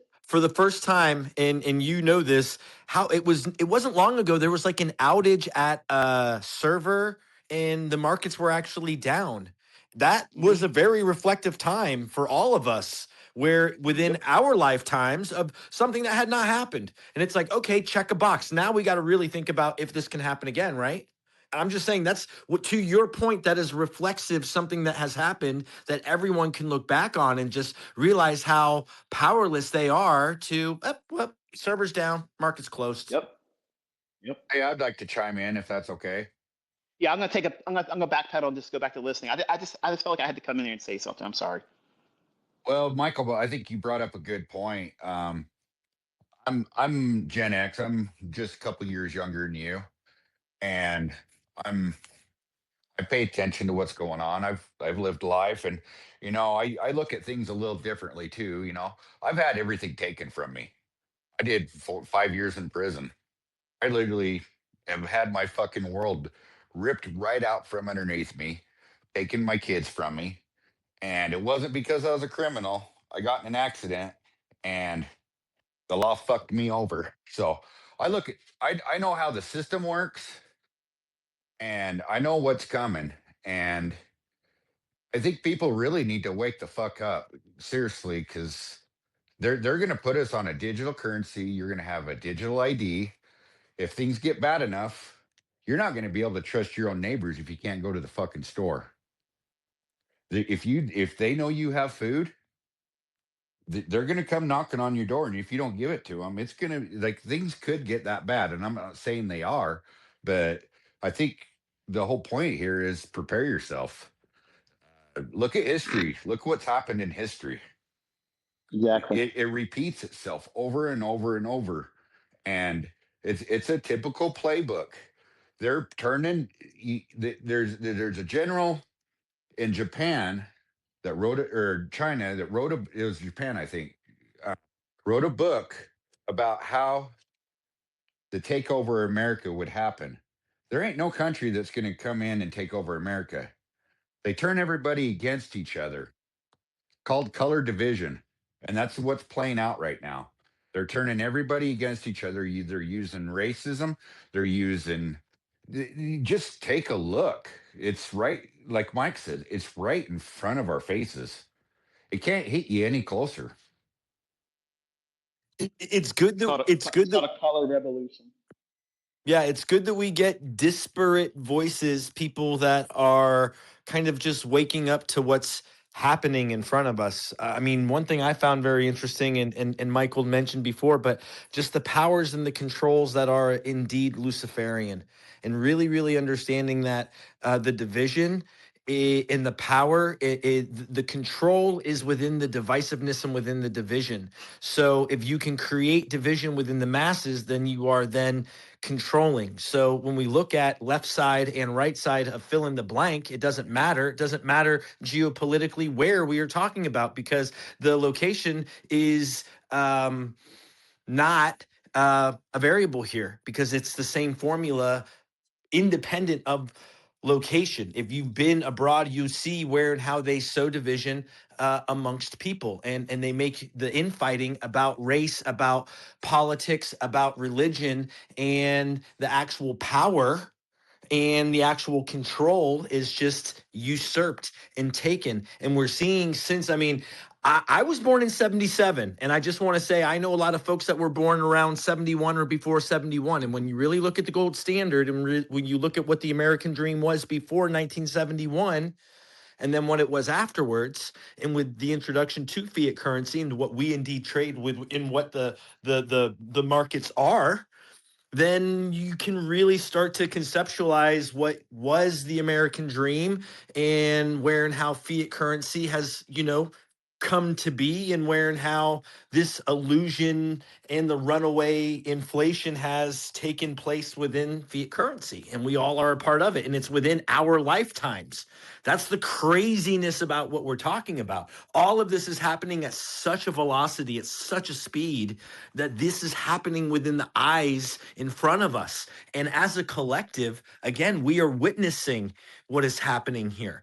And for some younger folks, you're going to be like, I have no clue what you're talking about. But there are older folks here that can anecdotally stitch together what was, the Nixon initiative, and the petrodollar, and the power of what was the power of the petrodollar, and the agreement with Saudi Arabia, and what was even the invasion on Venezuela, and the taking of these resources, right? The usurpation of resources in strengthening the petrodollar, because of the amount of profiteering that has occurred in decentralizing the dollar, quite frankly, right? And us as speculators within the marketplace, as we're studying the intermarket correlations of each other, we're seeing the weakness of the dollar, and where and how these entities are weakening the dollar, and where and how there is profit being taken from the force of weakening the dollar. But those of us who make dollars are witnessing this inflation. And these I can yeah, tell you go what to ahead, brother. watch for. Yeah, bro. There, the spike in oil. Japan is a huge thing I'm watching right now. The reverse carry trade. They start pulling money out of the bonds and treasuries out, and Well, I'd be it's curious to game see where over. all of this money from the metals that just went, where and how it's fortified back into different markets. I'm very curious within where and how, specifically the bond market that you mentioned, where and how what has been taken from the metals, where and how it is strengthened and what are we talking about? $15 trillion, $5 trillion? Where and how is that going to be reallocated into these industries into the future? I mean, the most interesting part of the conversation, this is for me the most important thing, and I want to reiterate this one more time. We just dealt with a black swan event, the very first domino of many dominoes that are to come within this year. And the idea is preparedness and being able to see the future before it happens. And we're all speculators. So we all get this collective hive energy of, hey, what the fuck? We can really see what's happening. And the idea is preparedness. The idea is sense of urgency. The idea is to help one another. That's why we're So here. the 222, one I thing like the time. Sorry, go ahead. the one thing that I'm doing to prepare myself, Michael brought up, what if you can't trade as a retail trader? So I'm involved in the crypto market, and I know Mike doesn't like it, but I've seen where things are going, and I've prepared myself for it. Um, And so what I've done is I've formed an LLC to create a shell, and I'm working on doing that as a trader, so I can become an institution, like a like a institution trader. You see what I'm saying? And if you go back and look at history, when they repossess gold, they repossess gold from the public. They didn't repossess gold from corporations. And that's one way that a person can protect themselves is you can form an LLC, a corporation, and you can hold them assets in that corporation, and you're protected that way as well. And I got to say, ICT learning ICT has been a godsend for me. I traded. I learned how to trade from around the dark pool. I see dark pool. I know how to trade around the dark pool, but Hey, I the see dead people. You see dark pools. That's awesome. I but I but this I was in this trading group, and she taught us how to trade around dark pools, but nobody could ever. It was where's it going to go? Is it going to go up or down? I don't know.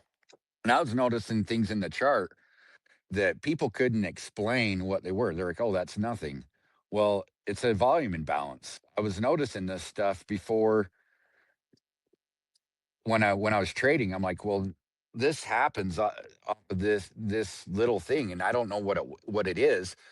And when I come across Michael's stuff, he was speaking my language, and I seen it. I'm El like, "Holy shit!" lenguaje del mercado. Hey, Chris, I love you, buddy. I got a lot of folks here. I'm going to tap in. I'm tapping in with you, and I want to hear from other folks the conversation if you don't mind. I'm not being No rude. problem. If you don't mind. No problem. All right, Thanks. brother. Much love. Much love. I got hands up and a lot of folks here. I got over 46 people that would love to speak. We have over 10 folks here. If you would like to speak, pretty please put your hand up. Chris politely had his hand up. He came in and interjected and added his 2 cents. He brought value and we appreciate it. Thank you so much, Chris. If you're listening, if you're getting value, pretty please share the space. Trader Roundup. And next up we have Gordo with his hand up. Who was next? I think it was was it Chart Vision NYC? Was he up next? I know Gordo. I got a couple of my New Yorkers here. Hey, Hey, kid, let me just say Yeah, jump something in real here, quick. bro. Jump in. It's all good. I'm just trying to. Real quick, real quick. I just want to remind people, listen to Michael. Michael is speaking with experience. One of the reasons how I was able to pull my family through the whole COVID scenario was because I listened to Michael. Okay, I positioned myself in metals early. I was able to have that money when I pulled it out early. Yes, I did, but it helped me sustain my family through the whole COVID 2020 through 2023. You know what I'm saying?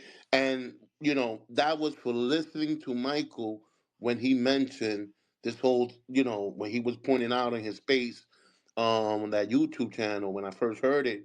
And I tell you, to this day, I get goosebumps, because he was so spot on what was to come. And I thank him for his guidance, because I would have went through a lot worse scenario if it wouldn't have been for him during the 2020-2023 whole COVID scenario. And and I'm grateful for that. And when this man comes up here and tells you, listen, or do you have your home ready? I suggest you should listen and make the right arrangement for that. And that'll be all. I love that. Keep the conversation, keep it flowing. I appreciate everybody with their hands up. I'm going to go in a row here. I'm going to go who I got on my chart here next. Chart Vision, NYC, Big Black Candles, then Maxor, then Batman. Oh yeah, that Batman. All right, Chart Vision, NYC. You're up first. What's up, Kitt? What's going on? I appreciate y'all having me. And I just want to come up and I want to ask some questions just for everybody in the space to think about. And the first question I want to ask you is, after you've gotten your $1 million payout, you've stocked up your home, you've gotten your farm, you've got your guns, you're able to protect and preserve your family and your community. Do you have the comforter? Do you have that higher power discernment that is going to be the one thing that leads you and guides you on how to use those resources that you've built?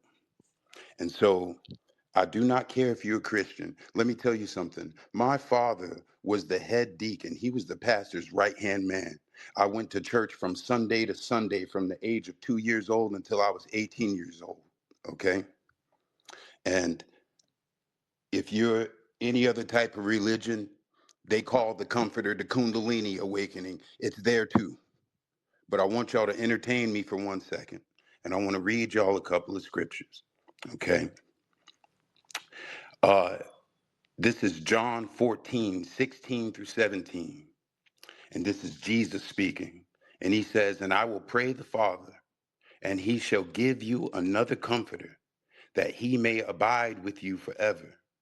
Even the Spirit of truth, whom the world cannot receive, because it seeth him not, neither knoweth him, but ye know him, for he dwelleth within you and shall be in you." Okay? And this is John 14:26. "But the Comforter, which is the Holy Ghost, whom the Father will send in my name, he shall teach you all things and bring all things to your remembrance, whatsoever I have said unto you." And then John 15:26. "But when the Comforter is come, who I will send unto you from the Father, even the Spirit of truth, which proceedeth from the Father, he shall testify of me." John 16:7. "Nevertheless, I tell you the truth, it is expedient for you that I go away. For if I go not away, the Comforter will not come unto you. But if I depart, I will send him unto you." John 16:13. "Howbeit, when he, the Spirit of truth, is come, he will guide you into all truth." This is the important one, y'all. John 16:13. "Howbeit, when he, the Holy Ghost, the Comforter, The Spirit of truth is come. He will guide you into all truth, for he shall not speak of himself. This ain't no ego thing. But whatsoever he shall hear, that shall he speak, and he will show you things to come. You won't. Let me help you understand something. Once you have all of your success trading the markets, and we're talking about, oh, when they take it away, we all know. Listen, we can smell blood in the water. Okay, we got one of the greatest teachers and coaches in market history that he's turned us all into sharks. We can smell blood in the water, but do you have the comforter? Once after you've gotten your stacks of silver and gold and copper and whatever else it is that you think will protect you and your family from the things that are to come. I don't care if you're Christian, if you're Muslim, there's a Kundalini awakening in your religious teachings. Are you seeking that higher power and that higher discernment? I don't believe anybody on this planet Earth outside of Jesus Christ has ever had the comforter. Truly, look at what we've done with the earth, what we've done with the planet, to the extent that we have to fight over created money just to survive. We're the only beings on the planet that have a system of currency just for survival. Have you seen have you seen that one meme? It's like the aliens and they're like talking to each other and they're like, I don't know how can these guys Yeah, be yeah. $38 trillion in debt? Like, who do they owe money to? Like, how do they owe money? Like, you know what Yeah, I'm talking about? yeah, Like, like the it's aliens kind of couldn't funny. It's understand like, the concept of who do we owe $38 trillion to again? Like, wait a second. I mean, you make a good point. Anyway, sorry. Go ahead, buddy. I do appreciate you having me that allowing me to say that, and I just want to give a honorable mention to ICT's IPTA teachings, because January 2nd is the start of the quarter, and Monday, February 2nd is what? A 20-day cast forward. And we have what? Metals that do what? Make a high before the start of that cast forward, gives us displacement up. And come Monday, it did what? It decided to do what? Fill some inefficiencies into discount, right? So when they say you can't time this thing, the IPTA students know what we were seeing and what we were expecting. This is Ooh, the I like greatest it. The future. IPTA. This is the greatest I future. like it. The Okay. IPTA. I Yeah. appreciate y'all allowing me to speak. Michael, thank you for everything. God bless you. Much love, buddy. Much love. Abigail, you got your hand. You're here, and I would like to hear a female perspective. What's your Abigail McCullough? What are your thoughts and 2 cents on the conversation? Can you hear me? Yes, we can. Well, kind of, sort of. Hello? Hold on. Let me see. Hold up. Keep talking. It says, can you hear me? I think we can. Yes. It was Okay. garbly networky for half a second, but I think we're good. Okay. If it starts getting bad at any point, just let me know. Um, I thought it was a very interesting week. ICD, I just wanted to say a quick thank you for all the teachings. And I've been following you, I guess, since 2022. And um, I guess the question posed of what are you going to do when all of the world kind of starts to see what's going on, I don't necessarily have an answer for, other than trying to prepare my family as best as possible. But one thing that happened this week that I thought was really eye-opening, that just made me more thankful for ICT concepts, was excuse me, my mom's boyfriend is an engineer for they make the parts of Toyota and different kinds of car parts. Engineer has been working for the same company for 35 years, and was told this week that 2 days after his 35th anniversary with this company, he would be let go. He's 63 years old and is now going to be out of a job because of budget cuts for a company that's very important for car manufacturing. And he's an extremely intelligent guy, and like I said, an engineer. So it really reiterated the point that Michael makes frequently is that your company does not give a shit about you, no matter how important or how long you've been with them.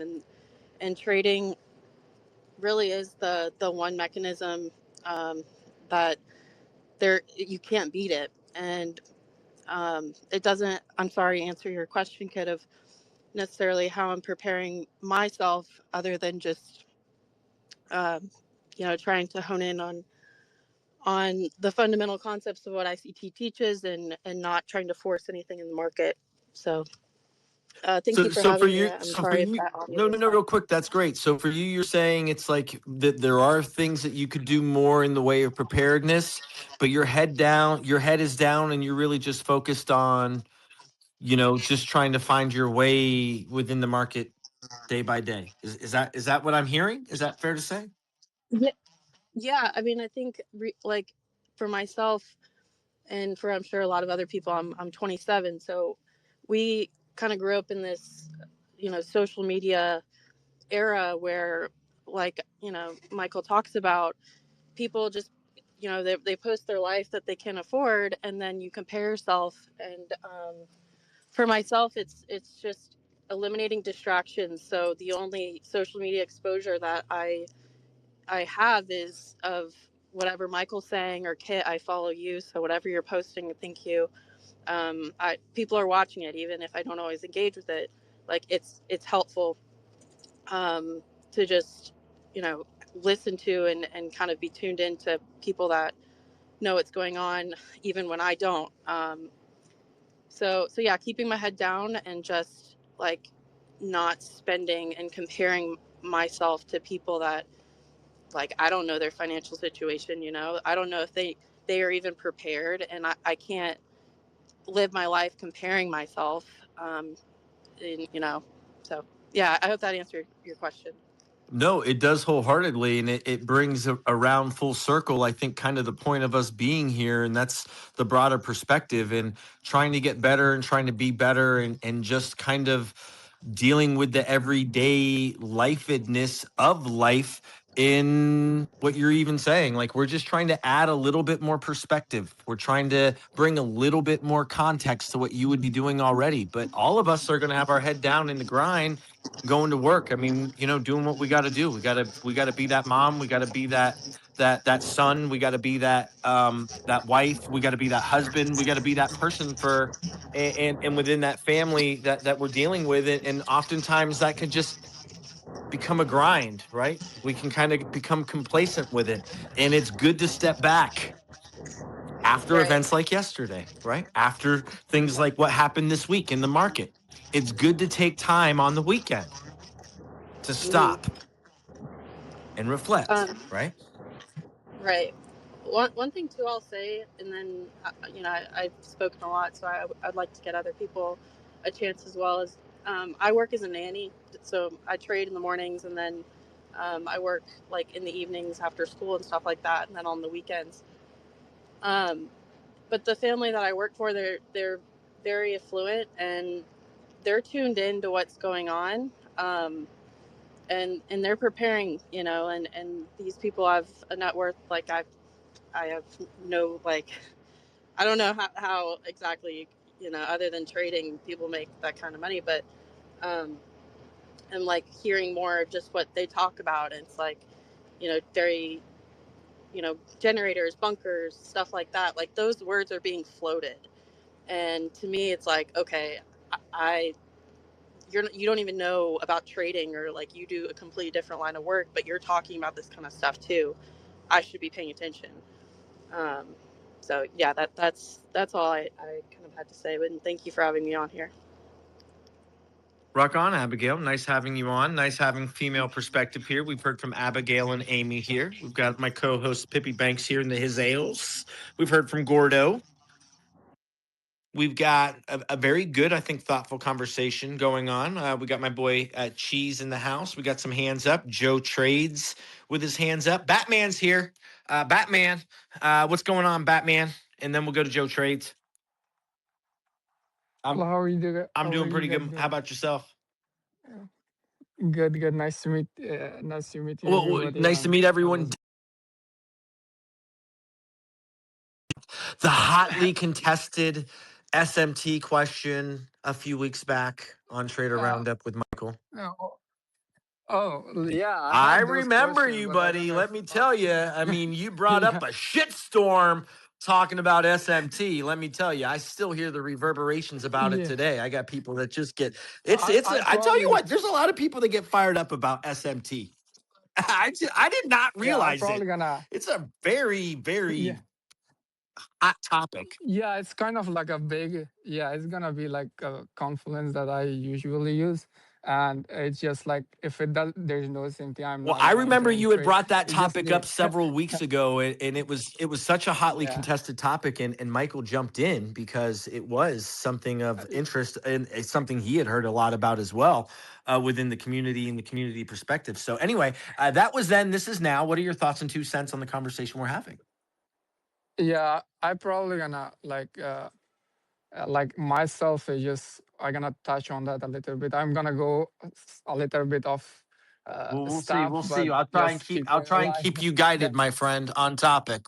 yeah, because I'm just Gen Z. I'm not that old, and I don't want to talk about a lot of No, we don't want politics to talk because about I politics came from either. I want to know poor. what you would do Yeah, without trading. How about that? yeah. I, I came from the poverty, like third world country, because I didn't know anything about forex over there. Like in the third world, nobody knows. You have to feed yourself, you have to survive, and the thing that you have to do is just like learn a skill. Because I had a shop in the corner of the street and selling stuff. That was my skill, that to survive in the third world country. But when I came here, I was able to work, and I introduced trading, and just that gives me opportunity that I work for myself now. The thing is, when I after 6 months, it's just like these things hit me a lot because I'm so curious about a lot of things in finance, and I studied deep. Because when I heard about like all institutes like the banks, if you know about the hedge fund and the top 1%, you have to get qualified. You have to have more than $250,000 to join a hedge fund to invest. Not the regular people can do that. And that hit me a lot because it's the same thing of trading. Like what happened that next time they're gonna say, oh, if you do have less than $500,000, you can't participate in the trade. On that time, you have to learn a skill, because I'm a kind of a mechanic guy. I fix the cars. In the meantime that I'm working in my forex and saving up money, preparing myself in the future, like when ICT talks, I listen a lot of his playlists that people put in YouTube in 2020, 2021. He mentioned a lot of them, and I listen all of them. And I remember when ICT talks, I thought, oh, now we're gonna see the jobs disappear with AI. Now we're gonna see, oh, if a black swan happened like yesterday, what you gonna do? And the thing is, for myself, this year when I started, I came down from the mini to micro. I'm trading micro right now. When the price action happened yesterday, if somebody realizes that was OTE at 7 o'clock, I was like, most of the time I don't even enter in a New York because it's so volatile. You have to have so much risk on. Like you have to respect the risk. IC talks all about how you have to create your thinking and trade with the so much risk, respecting the risk. Basically, when I enter my trades, if you perspective, you can do 101. If you trade the futures, you know that these platforms can help you to don't risk your own money and using the other people's money. I never, like, I can't open an account in United States. Some of regulation, you have to be US citizen and stuff. I don't have any live account, and I've been in trading 2 years and profitable in the last 1 year. I use the platform all the time. I'm using the compound interest that ICT taught us. I'm adding accounts with $50, $80, $100. I'm not mentioning the platforms, but you can figure out there's so many platforms you can copy trade, but not risk on. If Okay, I okay, lost buddy. You're $500 with talking about props, which is great. But what's the question? No, my well, no. What's the question question that's about been proposed to you? Because I hear a lot about you trading prop, not about what you would do without trading. uh, bec- because the when I'm doing myself, a lot of people like I can't post anything like because of some issues. I'm calling the markets, but when people, some of my friends that is so close to me, when they ask me about the stuff, I tell them to respect the risk. And if you do 101, if you risk 100, you can do five, you can make a 500, 1,000. And right now, in the last 3 months, I'm focusing a lot about the stop loss. Where you put your stop loss, it's so important. I have found a lot of ways that you can put your stop loss. One, if you have Hey, Kitt, like bro, we're less Kitt, not than three talking PD about array, that shit, you have B. you Yeah. have you have to put the last three PD array. You have to put where you put your stop loss. The SMT stop loss. There, I have more Hey, than real quick, six, let seven Michael speak real types of. quick, buddy. Batman, Uh, come I'm on. sorry. Michael, you were laughing. Uh, I want to hear more about your laughter here. I'm sorry if I'm interrupting. Like I'm kind of like ICT. He You're my knows. man. Calm down. You're an Let's listen to him. mentor. Calm down, Batman. listen, I love your enthusiasm. I love your energy. I absolutely love it. But this has absolutely nothing to do with our conversation today. Like there's lots of Thank other you. opportunities Uh, for what you're talking about.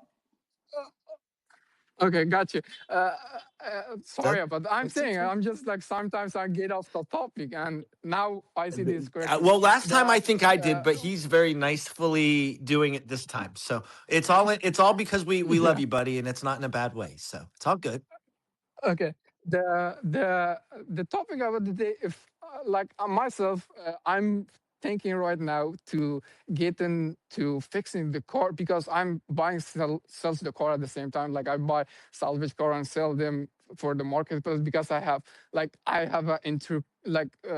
a mindset that I want to work for myself. So you Now buy salvaged the you buy if salvaged market, cars? Is that what you said?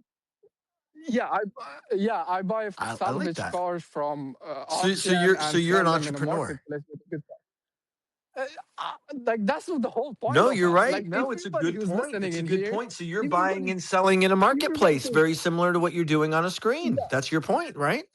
That and in a part time right now, I'm thinking like go to take a job to just like because of my English, I don't know the parts of the course like some of them that now I wanna like apply for the job just like 2 days a week, once day a week, to just work and learn the names that we call it in my language to in English. Then if the market happens like I use the prop firm and the prop firm sometimes goes down. That means like you can't trade. When you can't trade, what that means? You have to have another scale to build on to provide for yourself and your And family. that's what you That's the do whole with point of it. the buying automotives, buying and selling automotives, which Yep. is awesome. Yeah. So Just Batman. and yeah. No. And the last Okay, point that so I the want to last do, part, right, Batman? the last point I do, I receive a lot of like messages because I'm not a mentor. My mentor is ICT. I can't teach them. I can't like take a responsibility to have the skill that I have to teach it for them because I'm a student. Student can teach, and for that reason, sometimes I don't post anything online. I keep everything in my private, and some of the people is complaining and curse me out. Okay, I love you, buddy. I muted you. You have ADD and you're just rambling and talking, and I love you. I really, really do. I love you, but calm down, okay? Cheese, jump in here, pretty please. What's going on? Not much, I buddy. How think you doing?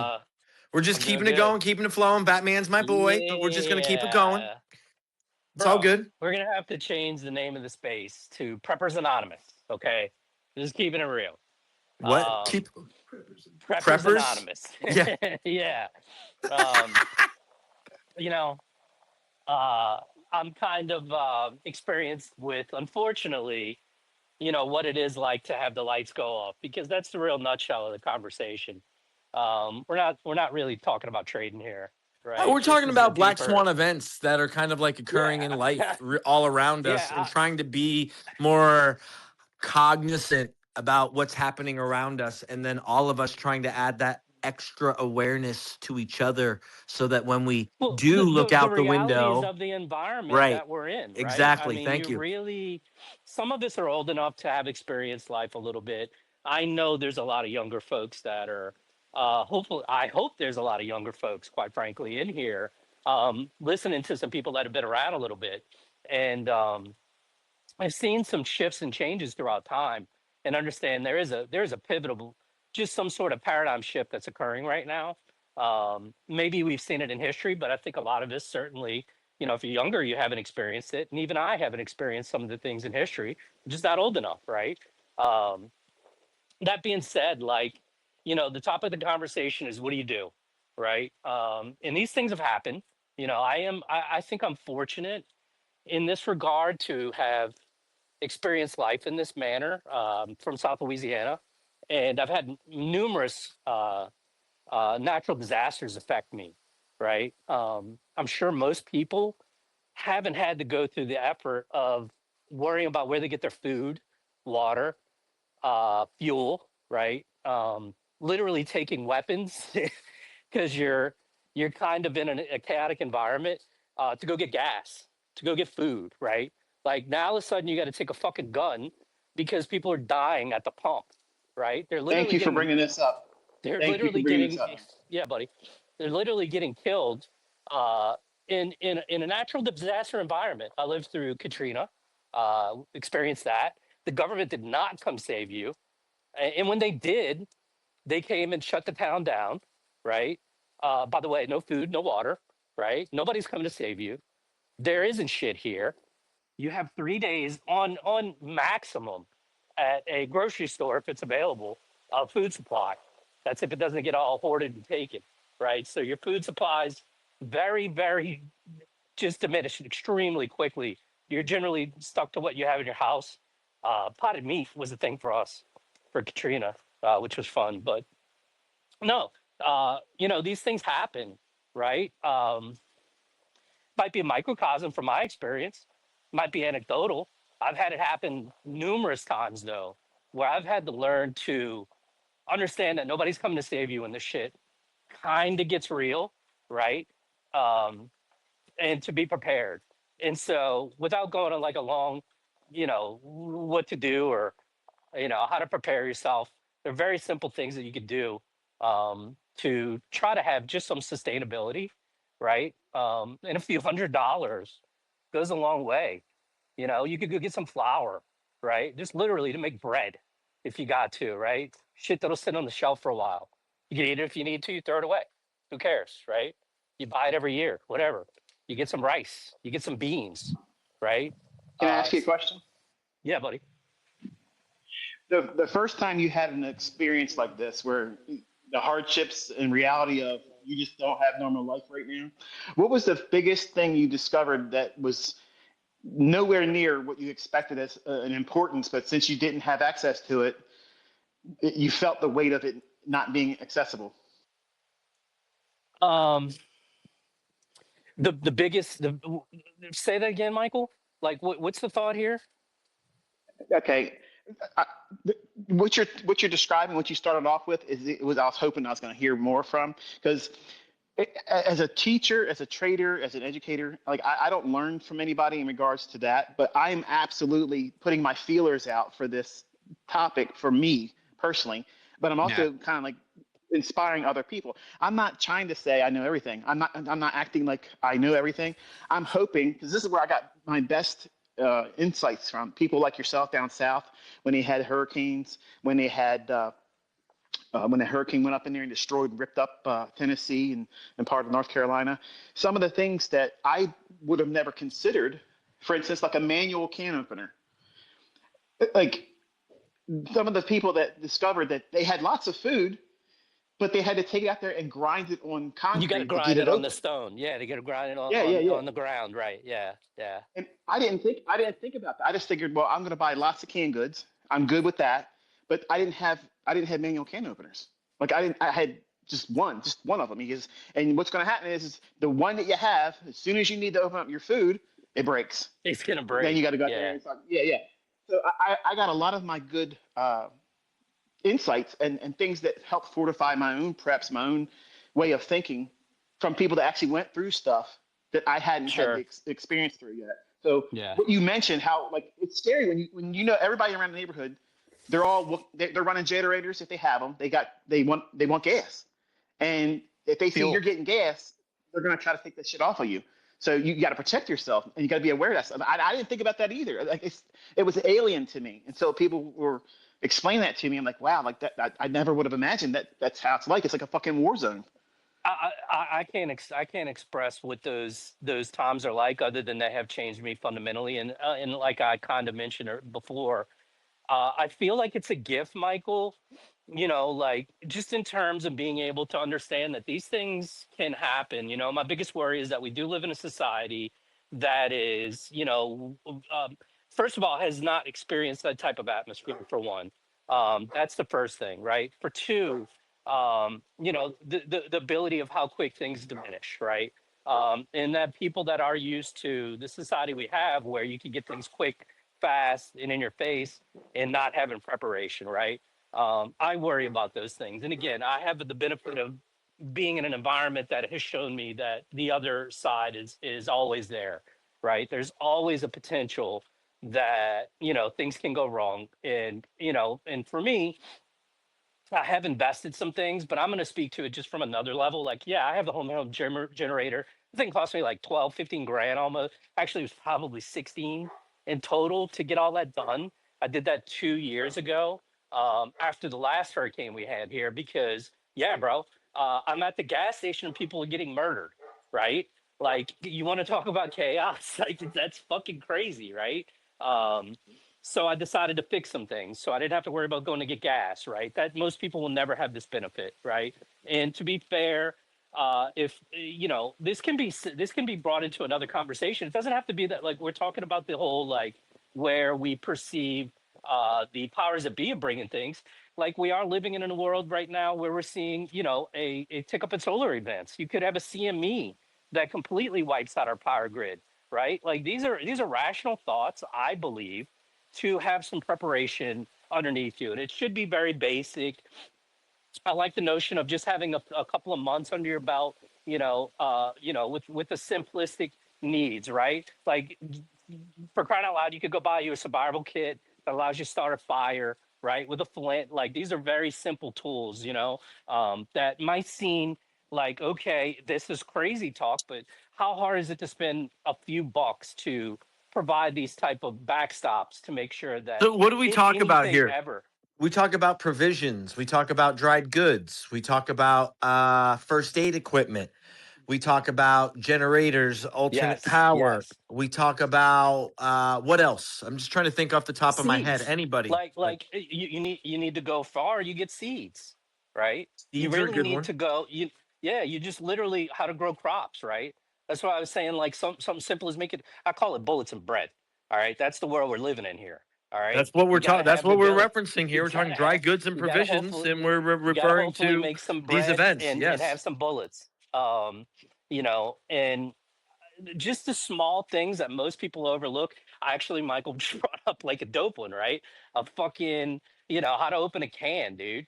Right? Like, that's crazy. Most people never think about. So the idea and the concept is, please, don't shy away and say that these are conspiratorial type of thought processes, right?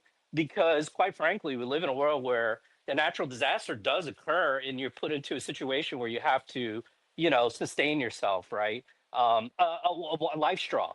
That was another one I went out and bought a few years ago, right? Like, probably 2 years ago, when I saw, that Russia's talking about doing nukes and shit. I'm like, okay, this is different, been around a long time, something's going on. Like, let's buy a few things and make sure, I don't know, this happens, right? They held in Florida hostage a water a treatment plant, right? Through a cyber attack, right? So this thing, literally, you could have your water supply shut down just from something as mundane as that. We do live in that world. Cyber attack, right? Life straws, very simple, right? some rain collecting buckets. Um, all of those things are very inexpensive, and just thoughts, to put people on track of kind of what's being laid down here. I appreciate this conversation. Michael has helped me actually make money in the markets through his concepts, and I'm forever in debt in that regard. But this conversation is probably more important to me, of just the thought process on for how, especially younger folks, to really accept this kind of mindset and not sway away from it, thinking it's conspiratorial, and really understand that you do live in a world that something can happen at any time, and just to prepare yourself for it. And yeah, I'll leave it there, Kit. Let you bring in some other speakers, buddy. I mean, whew, well, great stuff. We got Dom here. We got Maxor here. We got Joe Trades here. I mean, we got lots of folks here. Keeping the conversation. Hey, Kit. Yeah. Listen, I'm anxious to get to the other people talking. But I would like for you to take inventory for a moment in your own personal life. Like what are like the top 5 things that would be major concerns for you if shit hit the fan in your area, and say the power goes out. Say the power goes out, you got no internet, and you can't connect. There's no internet access because the grid in your area goes down, and you can't trade. Like what would you do? What would those conditions Oh, warrant get from some you two-way radios, as a by the way, response? and also walkie-talkies. Also, a couple of Yeah. nice tools to have, right? That way you can communicate with your family that's hopefully nearby, right? The bad side of this Yep. conversation is you can't fucking save everybody, right?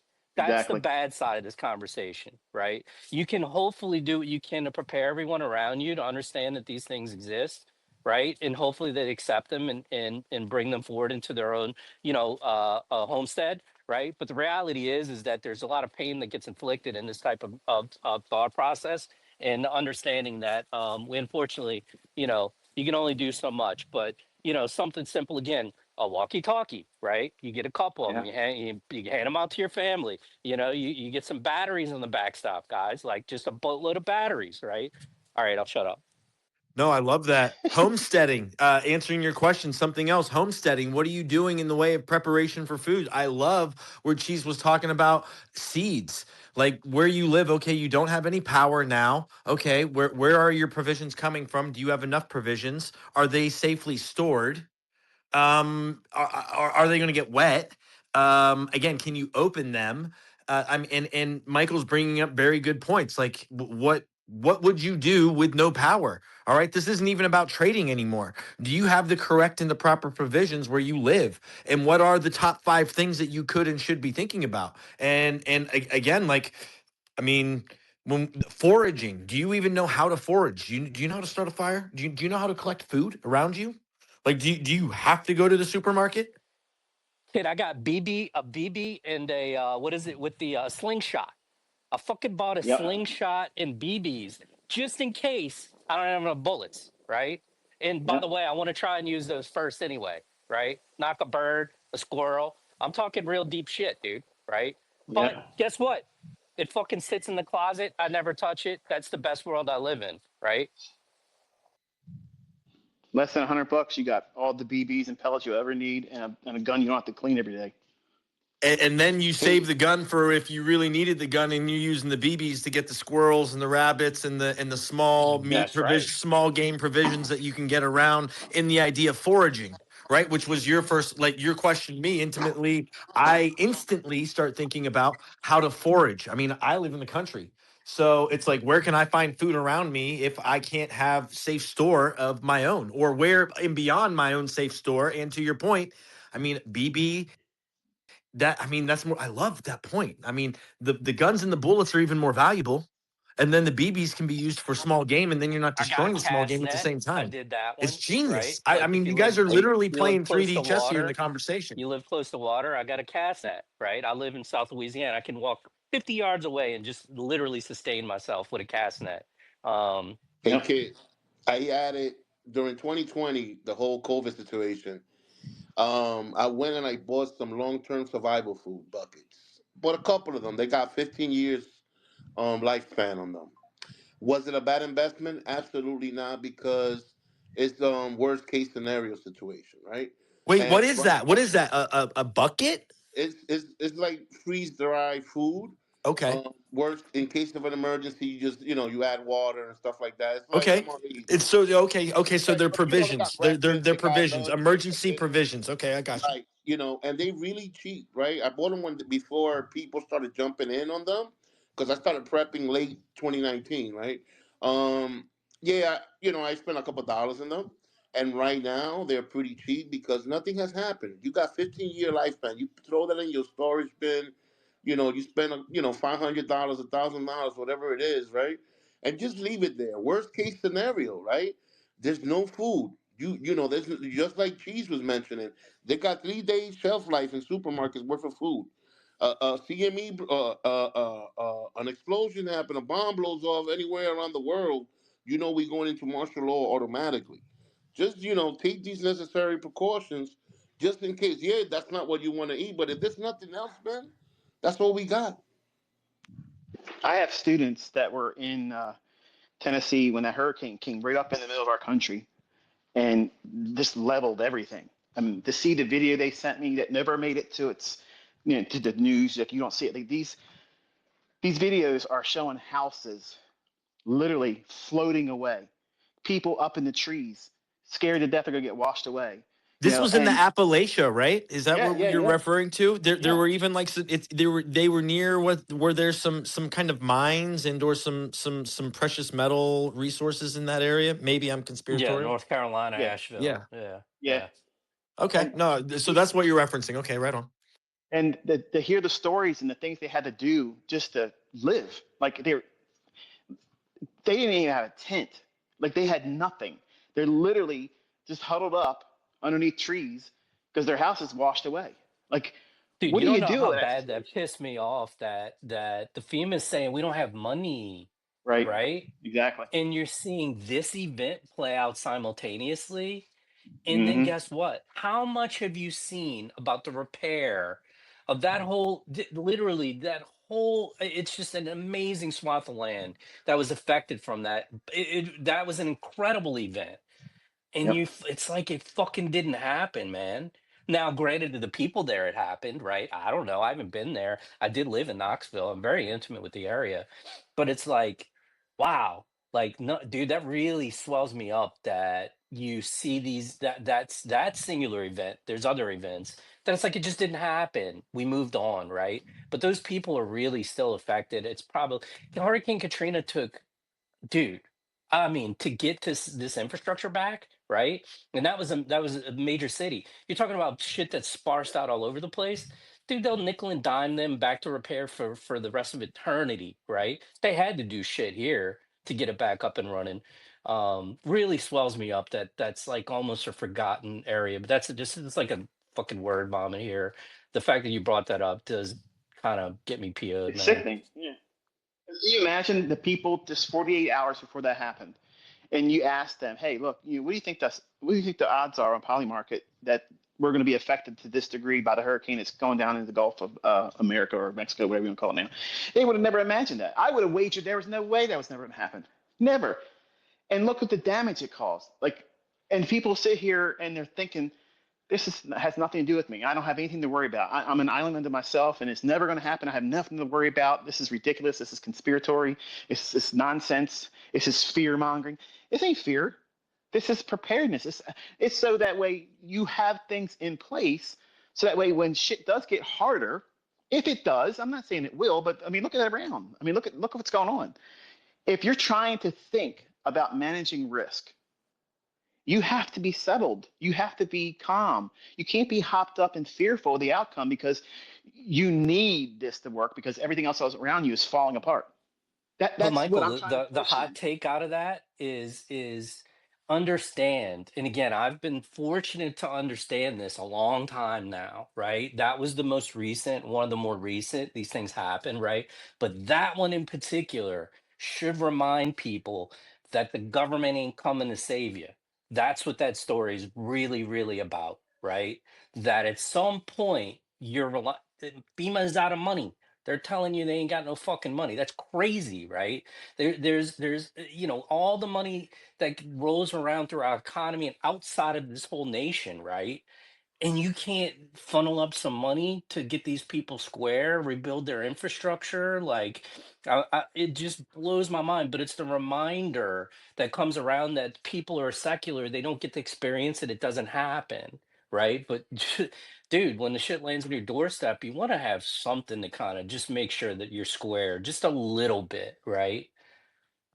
Yeah, Much just as a get the little fuck bit out of of provision. Dodge. Like, if you got it, you gotta leave. Like, I don't know Yeah, what that is, where you go, but that's that happens too. yeah. I had to leave, but whatever. Dom, Let's jump hit. in here. Yeah, man, let me real quick. Such important conversation, man. It's good to hear people like Cheese that can share with us what they've been through on Yeah, things we got a like this. great vibe in here today, bro. Yeah, man, it's happening. Yeah, I got a countertop water distiller, right? Um, I don't consider any of this stuff conspiratorial. I mean, I stopped calling it conspiracy theory when I saw loose change and started going down the rabbit holes on 9/11. And what I wanted to add to the conversation is, like, particularly if you have limited resources, right? It's an easy thing to obsess over, like, needing to prepare for all this stuff, and like the fear will eat you alive, man. Michael just touched on that. You do this stuff so you don't have to be as fearful and know you've managed risk and do what you can, even if you just do a little something every Sunday. Every Sunday, I'm gonna get a little something towards this effort. But man, when you start looking and say, "Hey, that don't look like a cloud," and you're like, "Damn, they're spraying on us," and next thing you know, you're worried about reptilian overlord pedophiles, and like you just feel so out of control. Basically every conspiracy theory except reptilian overlords has been proven now. So you got to be careful where you draw the line and just understand what you're going to let bother you, especially, like I say, if you have limited resources. As far as the market shutting down, like, I started trading in 21. I basically learned to trade on a cell phone in an RV that I was living in with my dog for a year and a half. Kitt, you were mentoring me there for a while on that too, and ICT since 22, 23. Big help. So thanks to you for all that.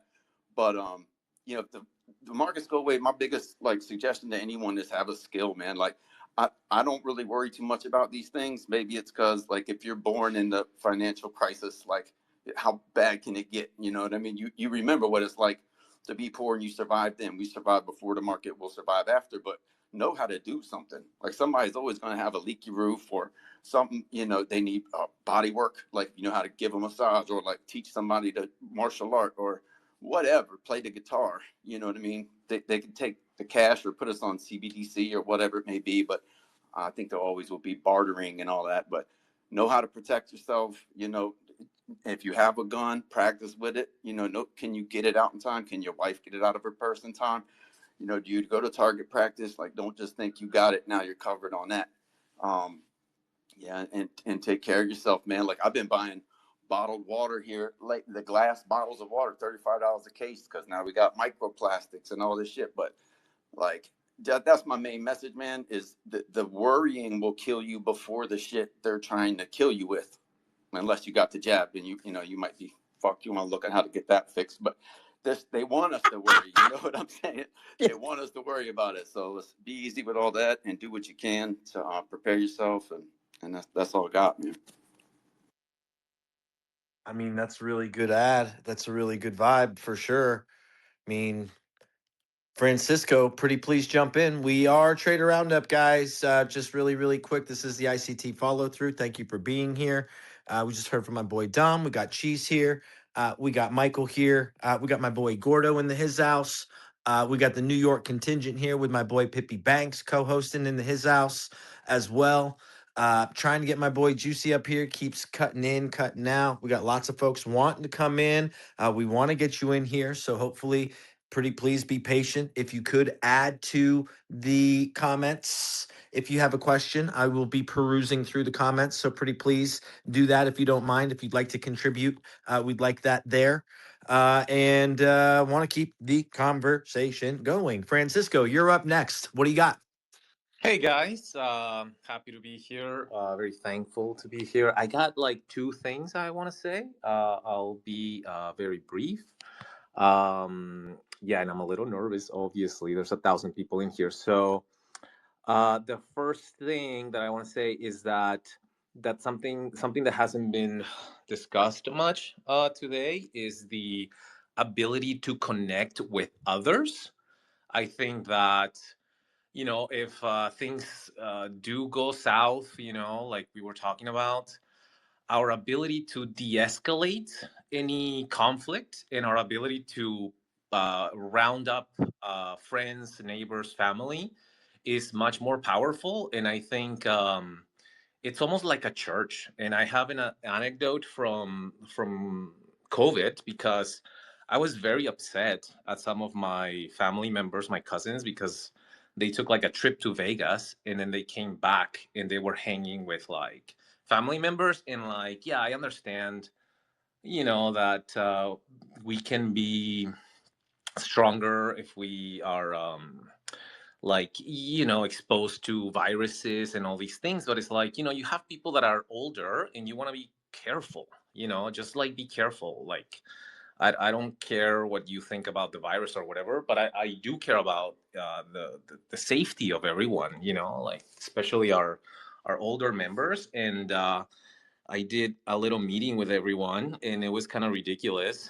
You know what I mean? It's like, okay, family meeting. We used to have those. My family is kind of big. I have like 10 living uncles and aunts, 7 aunts and 3 uncles. And then I have like 32 cousins, between cousins, nieces, and their children. They're like 32. And I was like, Coño, marico, tú eres latino, por supuesto. yes, I'm Mexican. Yeah, And no, I know. I'm just playing. Go ahead. I won't name where, but anyways, I actually lived like in the country off the grid growing up, and I have like tons of skills. Hunting, prepping water. Prepping water is such a big deal. Like whether you're getting it from a well or from other places or rainwater. Skinning animals like pigs and goats and stuff like that. But Oh, he brought up anyways, water tablets. You can get some of those for the cheap too. If you What? got yeah. That's huge, important that's a add good to the one. convo. Huge. Yeah, that's huge. And so back to resourcefulness, like we need to be able to connect. And I feel like a lot of this stuff happening in the moment is drawing us, like the draw, at the moment is to not be connected, to be separated. At least that's how it feels like.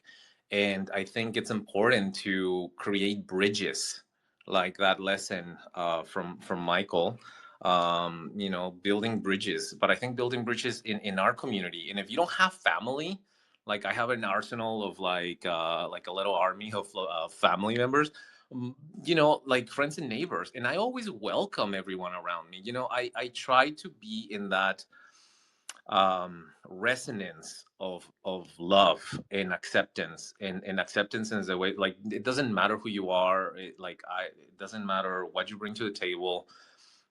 What matters is that you are you, and like having that, I think, opens up people in a different way, or they approach you in a different way that's not harsh or intimidating. And I feel like when you have that in you, you're able to have people have that in them, if that makes sense, because I think that's really the key. Like, it doesn't, if everything, urban spaces decline and governments fall, what do you have? You have a bunch of people left, and what we want to be able to is teach everyone how to do the things, like, and if you have a skill, pass it on. And I think that's kind of my contribute to this conversation. I think that's important. Yeah, get your guns and prep and whatever, but yeah. Francisco, what you're adding, I think, is probably particularly for those that live in the suburban environments. Obviously, any environment, but particularly in suburban, very important to have some connectivity to the people that live directly around you. I mean, obviously that's not for everyone. We do live in a society where people don't like to answer the door or the phone, and but it is, that's one of those that I think people would probably be a little lackluster to do. But if you have the ability to maybe know a few of your neighbors. Like it goes a long way, right? And again, even from experience, like I can't tell you how much, that's come up to play from my particular experience in life, Mm, in certain nice. situations. And I would echo your thoughts there. To Cool. just get to know a couple of the neighbors, man. Like it goes a long way. Because if they don't know who you are and something goes wrong, it's obviously not good. Because if you need something, they need something, communication, any of those things. It's just nice to have that smaller secular society, to exist, So yeah, Yeah, it's an I love the infrastructure, thought. and I think it's like a skill that you have to develop. And like, let me be completely honest, my neighbors and people that I frequent in my neighborhood, they have no idea what I do. They know a side of me, but they don't really know me. Like, I know a lot about them. You know what I mean? But I don't give them my private information. They don't know my second name. Like, they don't know that I'm involved in markets, and they don't Yeah, know it could like be super my basic. Like family. I live right there, Yeah. bro. Like been living here. I know you live here. Just wanted to say hi. It could literally be that. Just Yes. who are you? This is who I am. Nice to know you. This is my name. Exactly. Here's my number. Maybe if you want to go that far, right? Couple Yeah. I my have two neighbors have my numbers. number, right? I have Yeah. two So it's numbers. like, Yeah, like, it's all about just connection and like being aware of who's around you. It's almost also like defense mechanism. But I mean, definitely from the resonance of love. Like, I love everyone for who they are. It's a gift to be here. Life is a gift, and all I want is for everyone to self realize and actualize. And what that looks to me is like along the lines of what Michael believes in. I think there's like a path to this life. It's like a weird thing, but it's definitely like a way. There's a way, and that's what I'll say about that. But yes, community infrastructure, develop that skill. So that's what I have about that. Now, Michael, I wanted to ask you. Maybe you saw my comment here on the space, but I wanted to ask you more about like a tactical approach, or like it's a question. You've mentioned more manipulation coming into the market. That kind of stuff. Like, are there arrays or frames or things that we can look at? You have all these like entry arrays and like arrays for a draw. Like, are there arrays or frameworks to spot manipulation? I mean, I know seek and destroy is like, something we look at. You posted that drill that you do this last week, to see if things are, as you expect. I don't know if like looking at, the coupled markets, the correlated markets not being coupled. I don't know if like the nearby contract spread is like another way of looking at it. I don't know if you would like to share any of that stuff. I mean, that's kind of my question. Thank you, Michael. As far as manipulation, I mean, you're never going to fully know it all. Like you just you aren't going to be able to know everything. And when it's fortunate enough for us to see it in price action, when it's sharing a lot of this previous candle space where it overlaps a lot, I call it fuzzy. When price looks, it's not spread out and given fair value gaps and imbalances and stuff, which is what I want. I want to see that's clean price running. If price is not doing that, it's spending a lot of time sharing previous candles ranges or the majority of it. I'm very reluctant to want to trade in that environment. I will wait. If that means I got to wait until the following day or following week, that's what I'll do. But as far as like PD arrays or things, the tools that help with discerning manipulation or whatnot, nothing outside of what I've already taught. It's a thing that I concern myself with a lot. When I was younger, I stressed about it and thought about like I have to have I have to have more, I have to have more. When I realized that price is going to just indicate that hey, look, it's not clean right now. If it's not clean, it's not in a hurry to get anywhere. If it's not in a hurry to get anywhere, then why am I rushing to get in there and risk money? It doesn't make any sense because the market's going to indicate by its ranges. It's going to be small ranges that expand to big ranges, and it's going to leave porous wake behind its runs, meaning there's going to be imbalances left, breakaway gaps, fair value gaps that it trades up into and doesn't fully close in. That's what I'm looking for. When the market's not showing those types of things, that's the biggest indicator, billboard sign saying, hey, look, you're probably not in the best market environment. It doesn't mean that you can't trade, doesn't mean you can't find winning trades, doesn't mean you can't make money. Okay, because I know some of these individuals that listen to me say, I'll trade it to this, look what it's doing. ICT never would have done this. It's all this dick measuring. Like, I can do something when ICT said you couldn't do it. And all you ICT traders, this, that, and thing. They're all trying to find themselves as a counterparty to what we do. And that's unfortunate because we're not out there trying to say, look, we're counterparty to you. We're out here just doing what we do. And it's just winning. And we know when not to engage. That's a huge advantage in and of itself.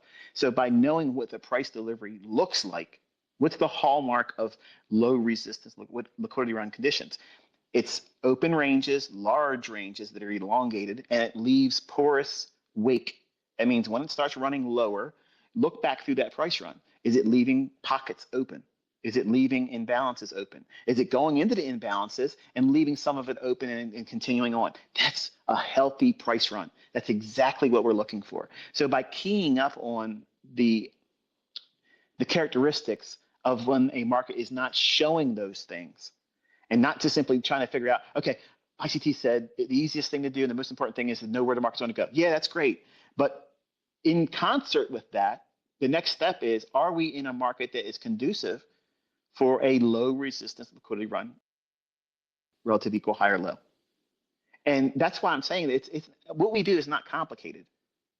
Right away, if you understand what I just said, that removes so much of the ambiguity and the hardships of what people struggle with by using my concepts.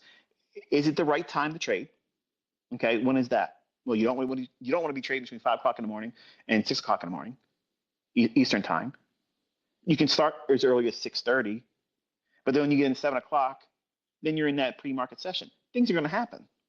But is the market, just because it has relative equal highs or lows there, is the market running with porous price action gaps behind it? Is it leaving inefficiencies behind it? Is it coming back up into the inefficiencies? Is it completely overlapping those inefficiencies and staying right back in the previous range it just left from?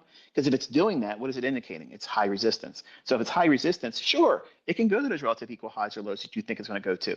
But are you willing to absorb the risk in this current climate?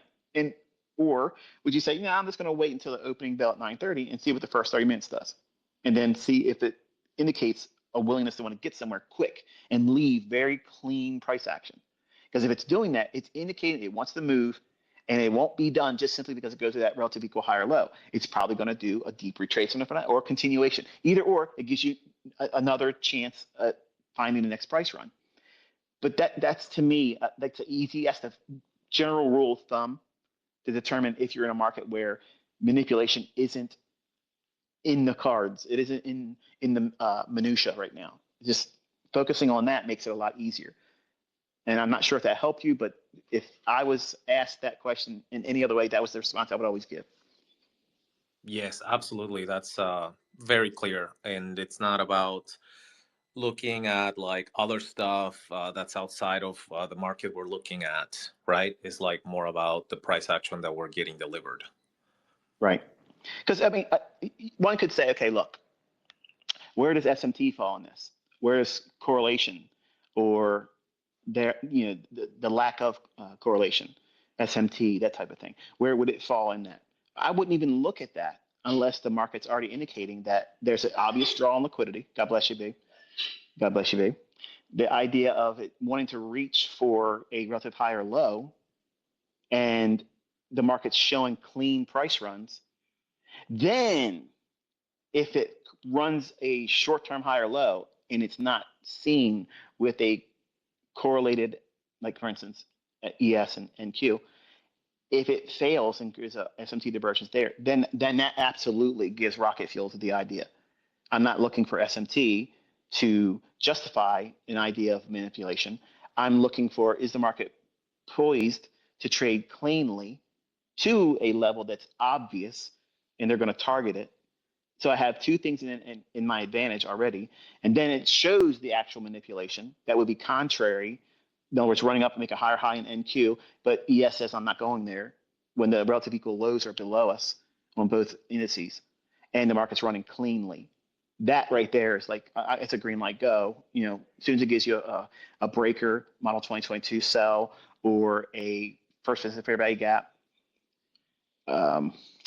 you name it, whatever mechanism you're going to use to get in there, get short and look for those relative equal lows to get tagged, and not expect that SMT to be violated once the high's in place. The first fair value gap that forms after that is going to be model 2022 entry, or it stays as a breakaway gap, either or. If it can't go up and then enter or short into it, it stays a breakaway gap. Then use a breaker, bearish breaker, use an entry on that, and then just trade anything after that. Institutional order entry, institutional order for entry drill, or a regular fair value gap, short, and or immediate rebalance. Anything that gives you a entry mechanism to get short from, treat it as a premium array until it trades down to half of the range before it gets those relative equal lows. As long as you're entering in the upper half of that above equilibrium, you can enter.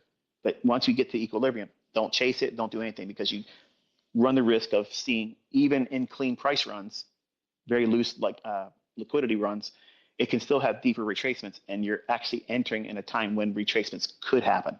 But once you get down to the lower third of it, or lower quarter of it, you don't usually see a stop run. So it's usually a real quick run to the relative equal lows. So I just gave you a whole clinic right there in a couple sentences on what you should be looking for optimal entries, optimal conditions, how to use a very short list of things, no moving parts, no long list of moving parts.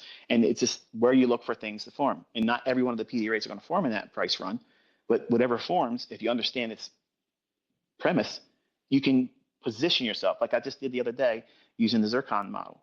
Like I was taking every potential PD array there while in the upper half of that, and just building it and building it and building it with a micro, and doing better than most people do when they're trading their multiple contracts, on a full mini.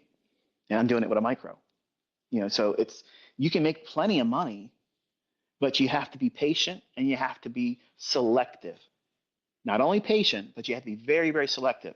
Just because you see a relative equal high or low, just because you know it's the right time to trade, is the market by price action? Is it showing very clean price runs, leaving inefficiencies? Is it quickly trying to go back over top of them and staying inside of it, filling in that fair value gap with multiple candles and not trying to go anywhere? Is that indicative of a clean price run? Is it low resistance liquidity run conditions if it's doing that? Absolutely not. So by spending more time looking at when the days trade very cleanly and when days are very fuzzy, when candles share a lot of the previous candles highs and lows, or the majority of their ranges, that is indicative of a time frame and session where I'm not participating in. I will watch it. I'll tape read it. I may go in with a demo account just to see if I can get a better read on what price wants to do. But as far as throwing in real money when it's doing that, I'm not going to do it. Wow. Okay. So, Kitt, I'm sure you're ecstatic about this. I'm gonna be nonchalant about it, but that was like one of those heavy, heavy gems. Oh Thank you, yeah, oh Michael. yeah, yeah. Oh my What God. what I heard, and I mean, everyone hears different things, and everyone's going to understand different things, and I think that's the beauty of the conversation. And Michael just said a lot of things that were very, I think, in depth. But some of the things that I heard, Michael, and maybe you could pontificate further on this, was I heard, and you can be like, how did you hear that? But I heard like speed from arrays and how quickly price is moving to or from, maybe point A to point B. Like I don't know, while you were talking, just intuitively, I thought of like the term velocity.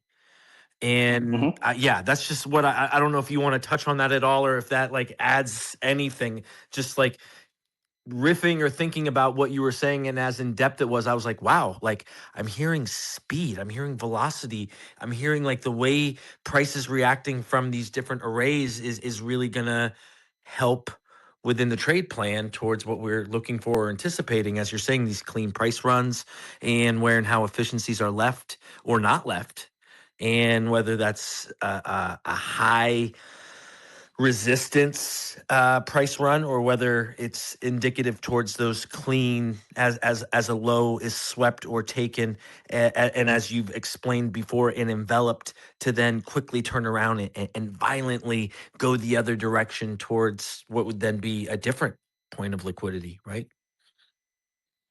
Well, if you recall all the examples I used to do, and I would do the annotations as of recent, the volatility in these markets today doesn't afford me the luxury of reading the candlestick, anticipating what you guys are going to be looking at and thinking, why is he going to pick that? Why is he going to pick that? Why is he doing that? I'm trying to make it as simple as I possibly can using what's available in price action.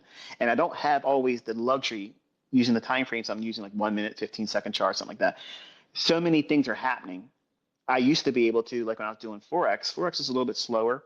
So I could go over and type out, this is what I expect to see. I want to see speed and magnitude here. I want to see it drive aggressively. And now I want to see these long stretched out black limousines going down the 654 Club. Okay, 654 Club's the draw.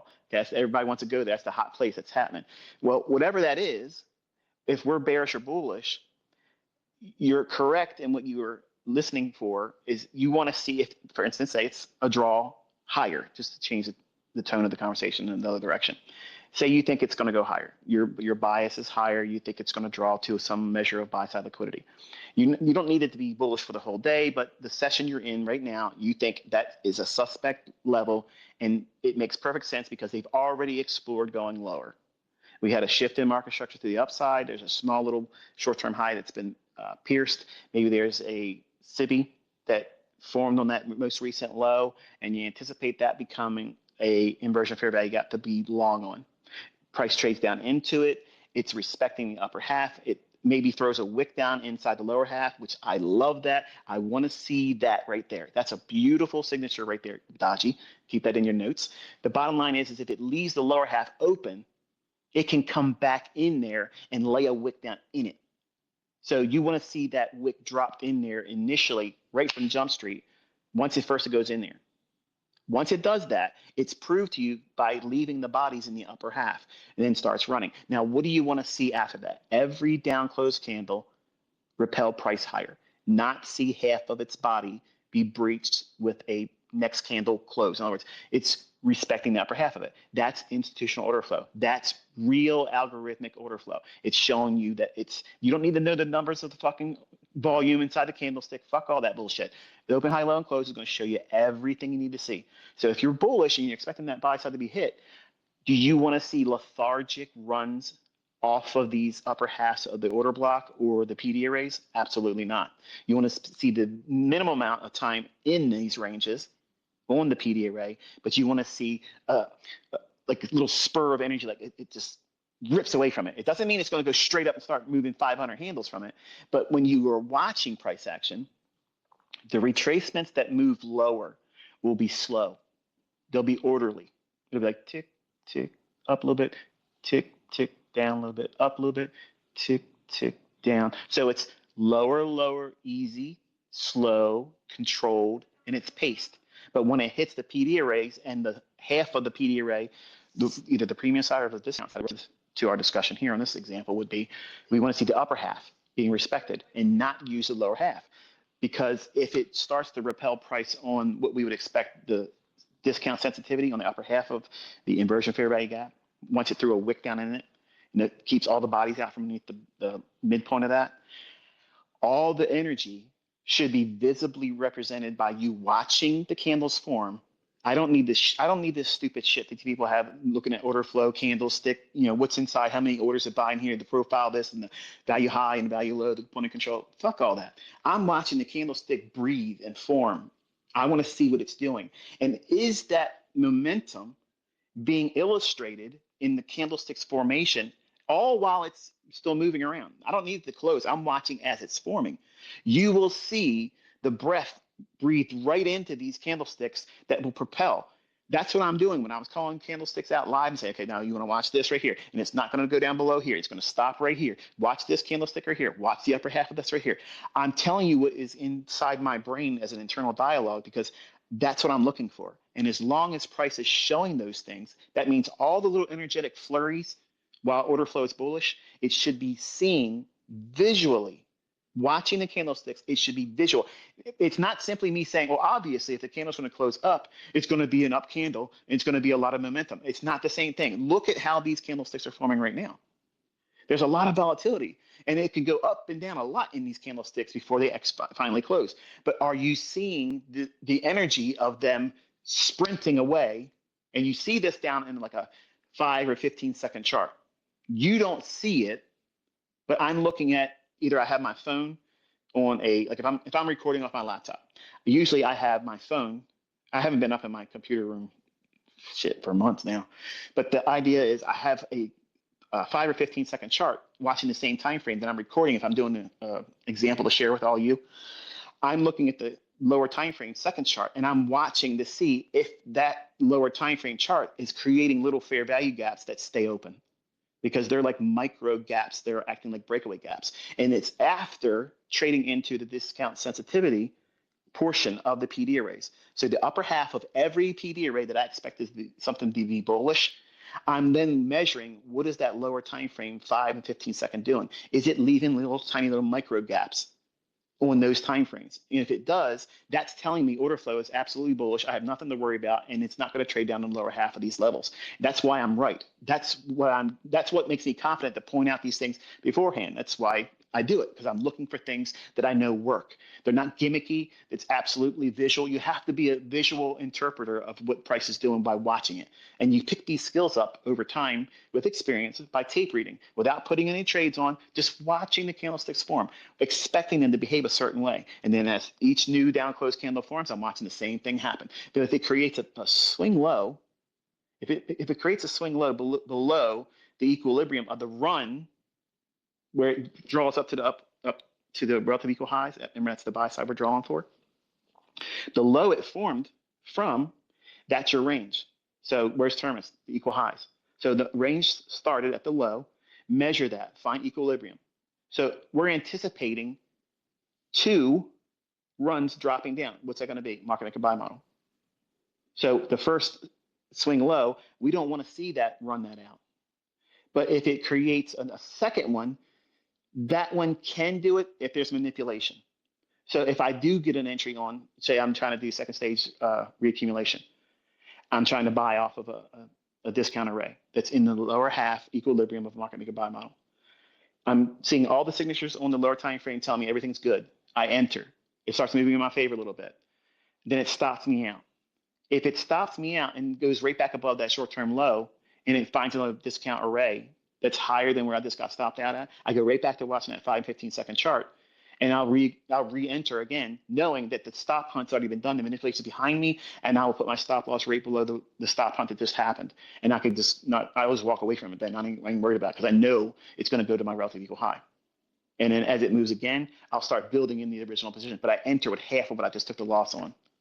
But eventually I'll build that same position back up, and sometimes even greater, as long as it affords me the opportunity to do so. But once we get above that equilibrium price point of the run that it originates from, that means the low, then it creates that inversion fair value gap, or model 2022, whatever it forms. It's either model 2022 or inversion fair value gap. That's it. You're getting low risk entry on one of the two. That's the only thing you have to worry about. It goes lower low, intermediate term low, or short term low, sometimes if it's the manipulations, but we really want to see the swing low first. So a lower low, and then we're kind of counting swings, right? So you have a swing 2 and a swing 3, and you're saying there could be a manipulation in swing 2, but we want to see a higher low if we're going higher. So we want to see a lower low, higher low, and we're looking at the speed in which that higher low is happening off of that lower low. So within kind of counting not just candles, but then swings, we're really looking to see if one of these swings fractally is going to kind of be protected within this fractal distribution that we're trading. Is that correct? I mean, because we're really looking at, and speed is it's something that you've done on the 1 minute chart, Michael. And it's something that, I've watched that, and I think all of us have in awe in the mentorships in the past, in 2023 and 2022, 2024, when you have gone on the 1 minute chart and you've done exactly what you're articulating right now, in which you're explaining how a candle breathes. And what you're mentioning right now, that breath of a candle in its formation in the OHLC, and being able to see that in a sub 1 minute chart, I think a lot of your students have really revealed their own clarity in seeing and understanding OHLC, myself included, in being able to find that accuracy through the quickness and the speed and the momentum that sometimes these inefficiencies are left. But they're a tell. There's a directional tell to some of these uber small time frames I'm referencing when I say an inefficiency in this regard. But otherwise, it translates into just the price and price movement of, as you're saying, how the candle breathes. So that point, I think anybody and everybody who has the opportunity of going back and listening to this, and I would say again, as someone who has followed very much it's almost a meditative process when you get in that zone, Michael, of really, I want to see this candle do this, and then I want to see it do this, and you have very clearly. Again, it's recorded. We can all go back to the tape and listen. Go back and watch and listen to that flow state. And I think you have encouraged. I think you've demonstrated. I think you show your students, the community, how to kind of enter into that candle breathing, candle reading flow state from a sub 1 minute chart. So I believe personally, I am not the only one stating that you do this. I am identifying within the community that we know you do this, and we as your students try to emulate that.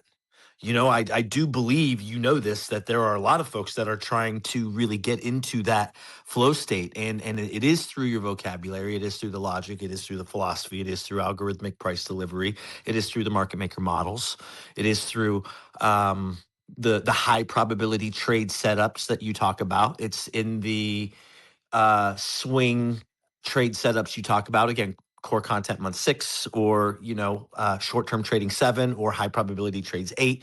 You talk about it throughout your delivery of material. So again, I just think that's awesome.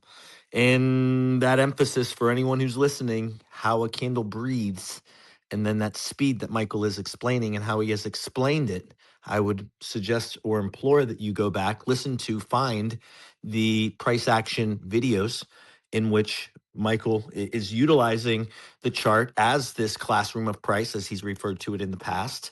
And you are learning. This is the most invaluable skill that you can learn as anybody within the community. All of this is learning how to understand the candle breathing. I love that, how you said that, Michael, because I believe it's almost meditative within someone's own academic Once you understanding. once you reach this level of knowing what you're looking for, notice I didn't say knowing what's going to happen. There's a difference. Okay. I don't know the first entry I take. I don't know if that run is going to fully materialize. So when I put in my first 6 contracts, okay, if I'm going to fully commit to my average position. 6 contracts go in. It gives me something to feel the weight of. It lets me know, okay, I'm committed to this. I care about the outcome of the trade. It's not just something little. Okay, I want to feel it. If I'm offside, I want to feel it. And 6 contracts go in, and then I go in and I want to watch and see. I want to go back and say what I said again, because I don't think I communicated correctly enough. When we're looking for a market maker buy model, we're looking for the smart money reversal. The smart money reversal is, I'm usually able to see that form before it happens. I know what I'm looking for, when it should reach down here and then start turning around. In recent months, I have been surprised by how many times they'll come back for that low. And that's what makes me thankful that I'm not risking a lot of money until we get into February, because I want to get through the first month. But that low I'm hunting, I'm treating that as a smart money reversal. I may get the low, I may short the high, okay? But I'm not insisting that I do that. If it allows me to do that, I will. But that drop down into it, that low that it's forming, I already have in my mind one of 2 outcomes are going to happen. Either it's creating a model 2022 long entry, or it's giving me the inversion fair value gap. So the drop down, if it creates a SIBI there, It's nice, it's obvious, and it leaves a little bit of range off of the high of, I'm sorry, the low of the CIBI as it drops down and creates that low that creates a smart money reversal. And I know some of you guys that aren't familiar with this, it's over your head, but the people that know exactly what I'm referring to, that single low that creates the lowest point of the price run. And it's going to target the original consolidation, the relative equal highs that we're looking for to draw up to. I'm anticipating one of two outcomes. I'm not worrying about anything else. If the price overlaps and doesn't create a CIBI as it drops down, I already know it's going to be model 2022 as my entry mechanism. So I'm going to wait for the buy side and balance, sell side efficiency out of that level I'm anticipating that low to form on. And then when it drops down into the upper half of it, I'm going long with my first 6 contracts there. Then I want to see immediate feedback. Is it defending the lower half of that gap that I just bought? It can wick down there. It doesn't matter to me because my stop is going to be below the low of candle number 1 that creates that buy side and balance, sell side efficiency, which is model 2022's entry. So I already defined my risk. I already know what I'm looking for. And as long as it's defending that lower half with no bodies in the lower half, I know I'm on side. Then the market rallies up a little bit, and then every discount array that would be used as a PD array, I want to see it use the upper half of it, show willingness to spur and run away on the 5 and 15-second chart, leaving little micro gaps that it does not come back and fill. You won't notice this all the time on the 1-minute chart because it doesn't show up. But on these lower time frames, it's giving you the little fingerprint that's saying, I got you, Dad. You're on the right side. Just hold what you got. And then I just build it every time it goes back into these little retracements on the 1-minute chart. I'm justifying it by seeing the gaps that remain open on the 5 and 15-second chart. And you don't see that because I've guarded it for so long because a lot of my students are catching up. I mean, they're getting really good at doing a lot of these lower time frame, trading mechanisms. But you have no idea the joy of knowing what you're looking for and the freedom and liberation that you get from having to no longer worry about what am I waiting for? What am I, waiting for something to materialize that's obvious, but we don't even know what that is. Versus, I know this low should be tradable. It should start running off of that low. It went down to a new week opening gap high. It's the first return back to it. It's dropping down at 9:30. It's the first 30 minutes. It's dropping down there. It's going to go right back to that. And then it's so many obvious things that's going to take the price up higher. Plus the daily chart's calling for the move higher too. So there's so many things slated for this to go higher. So I'm only looking for justification to get in on a inversion fair value gap, or if there is no CIBI as it drops down, what is it going to be? Model 2022. There's nothing else to concern yourself with. And if it can throw a wick down into that inefficiency and not leave a body in it, there's your easiest telling you got it. As long as you enter, don't go crazy with the leverage, but very few times using that do I get stopped out. And I just start building the position. And then the feeling you get, the confidence that you get by watching these candlesticks form, and it's like I tap into everybody else's excitement because I'm bored to it now. So I love when I show the videos and I read the comments and they're like, that is amazing. Like you're marking it out, you're doing this, and it's not ego. And I'm not. Please don't take this as ego. I am tapping into things that I don't feel anymore. So it's like a photo album for me. I get to relive all these moments vicariously through all of your sense of astonishment because most of you don't believe these things are possible because you believe what the internet tells you that no one can time the market, or I'm just a demo baller and it's always hindsight stuff. You can't change most people's opinions if they don't want to learn. If they're set in their mind that they don't believe it's possible, then they're closed-minded. They're never going to see it. But I encourage all of you to do the things that I teach because as soon as you start applying them, the application of it and the time and experience that's cultivated from doing that, you will see what I can't teach. And it can't be translated. Even if I sat over top of the charts live and explained it over and over and over and did it every single day, the only thing that would do is tether you to me and you would feel a sense of dependency because you wouldn't trust your own, I guess, skill set. But your methodology and what you've taught, I believe, is very obviously it's apparent that, I mean, you are teaching millionaires. You're teaching people how to read the market. And I will Mhm. just say from all of this, Michael, and just to bring it full circle, within what you've done this year, what you've done in the past, or maybe what you do this year in the future, that flow state of you on the sub 1 minute chart, literally just reading it as you've talked about so many times. All of us can say countless times, oh, he did it in April of this month, or he did it in February of this year, and can go back of different times where you literally went and read the 1 minute chart.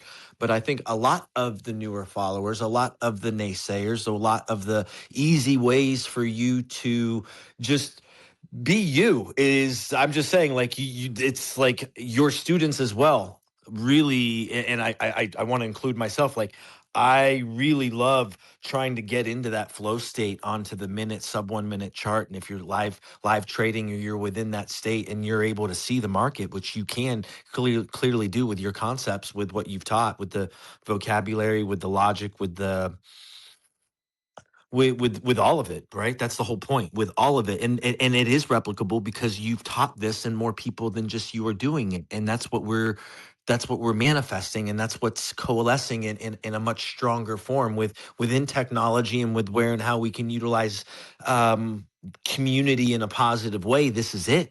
And people are able to see that it is real, that it is possible.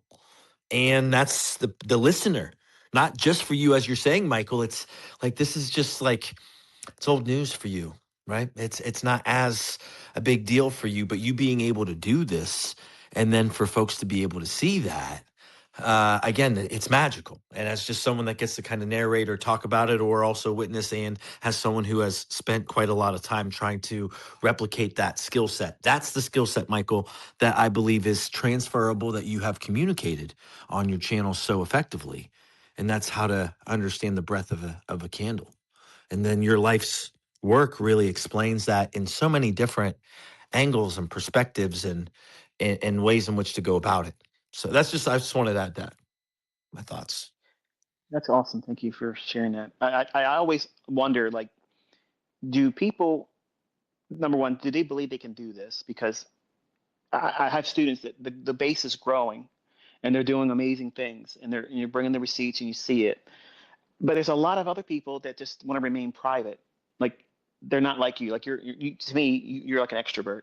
To me, I'm an introvert. Like, I I wish I had the outgoingness. Like, you hear me talk in a space, and I can get revved up and do a whole thing. But if we were together in the same room, I wouldn't be like that. I would be quiet. I'd be Mr. Rogers all the whole time. But I find my comfort in knowing that I can present myself in a way where I want to be strong about what I'm sharing, but I don't feel that's necessary if we're in person.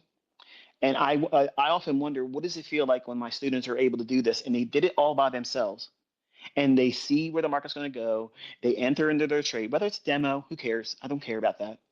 But that moment when they get in there, they execute, they have next to no drawdown. It goes up and starts moving towards them, and they might throw another contract on just to feel what it feels like to add to a position. And then it just starts walking towards where they think it's going to go, and the confidence, and then the doubt of, oh, is it going to continue? This feels too good to be true. Is it really going to keep doing this? This is crazy. Like, and you start looking around the room, like, is anybody else watching this? It feels amazing when it goes to that target at that terminus. Just the first time that you had that experience, I don't think I've ever heard you describe what that. But for someone that spends a lot of time in the charts like you do, and trade and participate in price runs, can you like articulate the first time it felt, what it felt like for you when you mapped out what you thought was going to happen, you engaged with it, and I don't care if it's a demo. I don't No, care. and honestly, to your point, Michael, I honestly believe, and I think there's more flex within the community. The longer you can engage in demo, then the stronger you become as a trader. I Oh, think you've made that absolutely. very, very clear. I think throughout the embodiment of work, the less that you attach yourself from the results, or the less that you, or the easier you can detach yourself from the charts, which will only come through mass repetition in demo. to where you can walk away from that decision and it doesn't impact you. It doesn't affect the dopamine. It doesn't affect what you would be feeling emotionally. That ability to detach, and it's something you've preached, teached, and been advocating about within the community, and I believe is the flex. If you are a young trader, it is the flex that you do not utilize real money, because the longer that you can go in this demo that Michael is explaining and is asking and imploring me to give greater detail on, when you are, and I will ask that you watch, any of you listening, my live streams. Okay, I tried to emulate what Michael has implored all of us to do. He has implored for years for all of us to step out. And as Michael is saying, I am a little bit more extroverted, right? So I happen to not be afraid of trying to follow the assignment, right? But in the vein of literally going into, I personally, the 15-second chart, I really like it, but I have more peace on the 30 personally, right? So I like the 30-second chart. I've spent a lot of time on all of the sub 1 minute time frames, from the 1 to the 5 to the 15, and I know and I understand the reason why the 15 is the 15, but I still personally, there's something about the 30 that really resonates with me, right? So I like the 30. And when we're talking about price runs, and to your point, Michael, like a really good substantial trade, when you're able to be on a sub 1 minute chart, and the market is, as you've defined, or as we define as a community, in high definition, in which you're able to see every niche detail, every inefficiency, every wick, the body, the formation of the ratio in which the wick forms to the body. And then the next candle, and the next candle's body ratio within its formation of the wicks. And then it's not only just the ratio of the body formation, and then also the wick in relationship to the previous candle as the range is forming fractally, either from that 15-second or a 30-second or 1 minute. And 1 minute's very comfortable because it's a 1-to-1. And you taught that also very, very clearly in understanding price, time, square, the 1-to-1 relationship of time and price, which most folks don't really totally understand, but you learn that over time. Time and price, 1-to-one's relationship with each other, and reading again, like you're asking Michael the skill set that you've conveyed to us, the listener, and I, as being the more boisterous, extroverted student of yours, get to externalize and explain boisterously what I believe is important. And that is that what you are saying, the breadth of a candle, the ratio, the size of the wick, the size of the body, the inefficiency that forms within the body, the displacement, the size of the wick. And as these are daisy chaining and forming on each other and creating what then becomes structure, and as you've talked about so clearly, microstructure that then creates a macro structure. And you go back to the 2022 mentorship in episode 12, and we talk about intermediate term lows, short term lows, long-term lows, and where and how those form, and the price signature that falls in line with the market maker models, and where and how you can utilize the Fibonacci to get inside onside with where and how you want to read price. And to your point, Michael, the intimacy and understanding, the clarity, the breadth of a candle, and that price run of, hopefully, the more you desensitize from being able to add contracts to, being able to be 100% neutral to the outcome, but still be able to watch literally generational wealth print on the chart based on a good decision. Michael, you've talked about low drawdown trades. I try and utilize my live stream to show people where and how I'm in quick and we go, or I'm out quick. So I mean, I'll take a lot of I'll get chopped up a lot, and I don't mind getting chopped up, because when it's going to go, it's going to go. And that, I'm looking for that speed, and we need that speed. And you've really talked a lot, I believe, through the breadth of how you talk about a candle, that speed on the arrays that we want to see happen. And if you don't get that speed, then there's a good chance you're not. It's not the right time. You're not on the right candle. You're not in the right. It's not it. Mm-hmm. Anyway, that's what I wanted to say, Michael. I mean, hopefully I answered your question again. I believe that majority of what many of my students leave comments, or they'll say something on X after I share something, or they done a trade and they say, I felt a lot of fear with this and I had second thoughts or concerns about it, going to where I thought I was going to go. It was very hard for me to hold to that trade. Um, I'm convinced that if individuals spent more time with these lower time frame charts, not that they have to stay with that as a model or that's what they're going to always use as a trader, but it gives them lots of canvas work where they can spend looking at price action, how the ebb and flow, reaching for liquidity, inefficiency, back and forth, all day long. You can literally dozens of trade setups on a 5 and 15-second chart using a 1-minute chart for your draw on liquidity. And you can micro scalp that thing to death all day long, up, down, all over the place.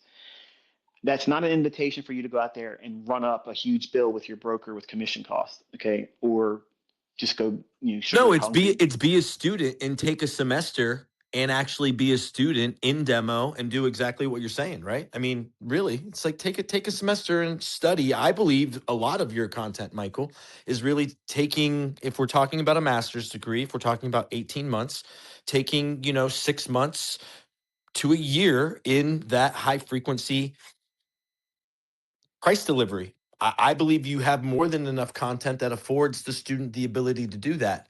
And then hopefully once they, I believe very similarly, you start from that high frequency, very low time frame ability to see fractal delivery, that then you can zoom out into these higher time frame arrays. And then you could really follow the, core content month 12 high time frame, economic calendar down through your weekly to daily. And as you're teaching now with the wicks and the importance of grading wicks within a daily intraday range. That's a lot. You say a lot in a little bit of time. You cover a lot of stuff. You got your bandwidth is broad. It's very fascinating to hear you talk about my stuff. It's like you can say a lot of things in a very short span of time. I'm not sure if the audience picks up. I mean, and you're talking my language. I get it, but I often wonder myself, like, are you able to be received by the audience, because what you're saying is a lot, and that's what makes me the trepidation I have when I talk, and I talk slow. And if you ever listen to me at 2 times the speed, I have this cadence, the rhythm and how I speak.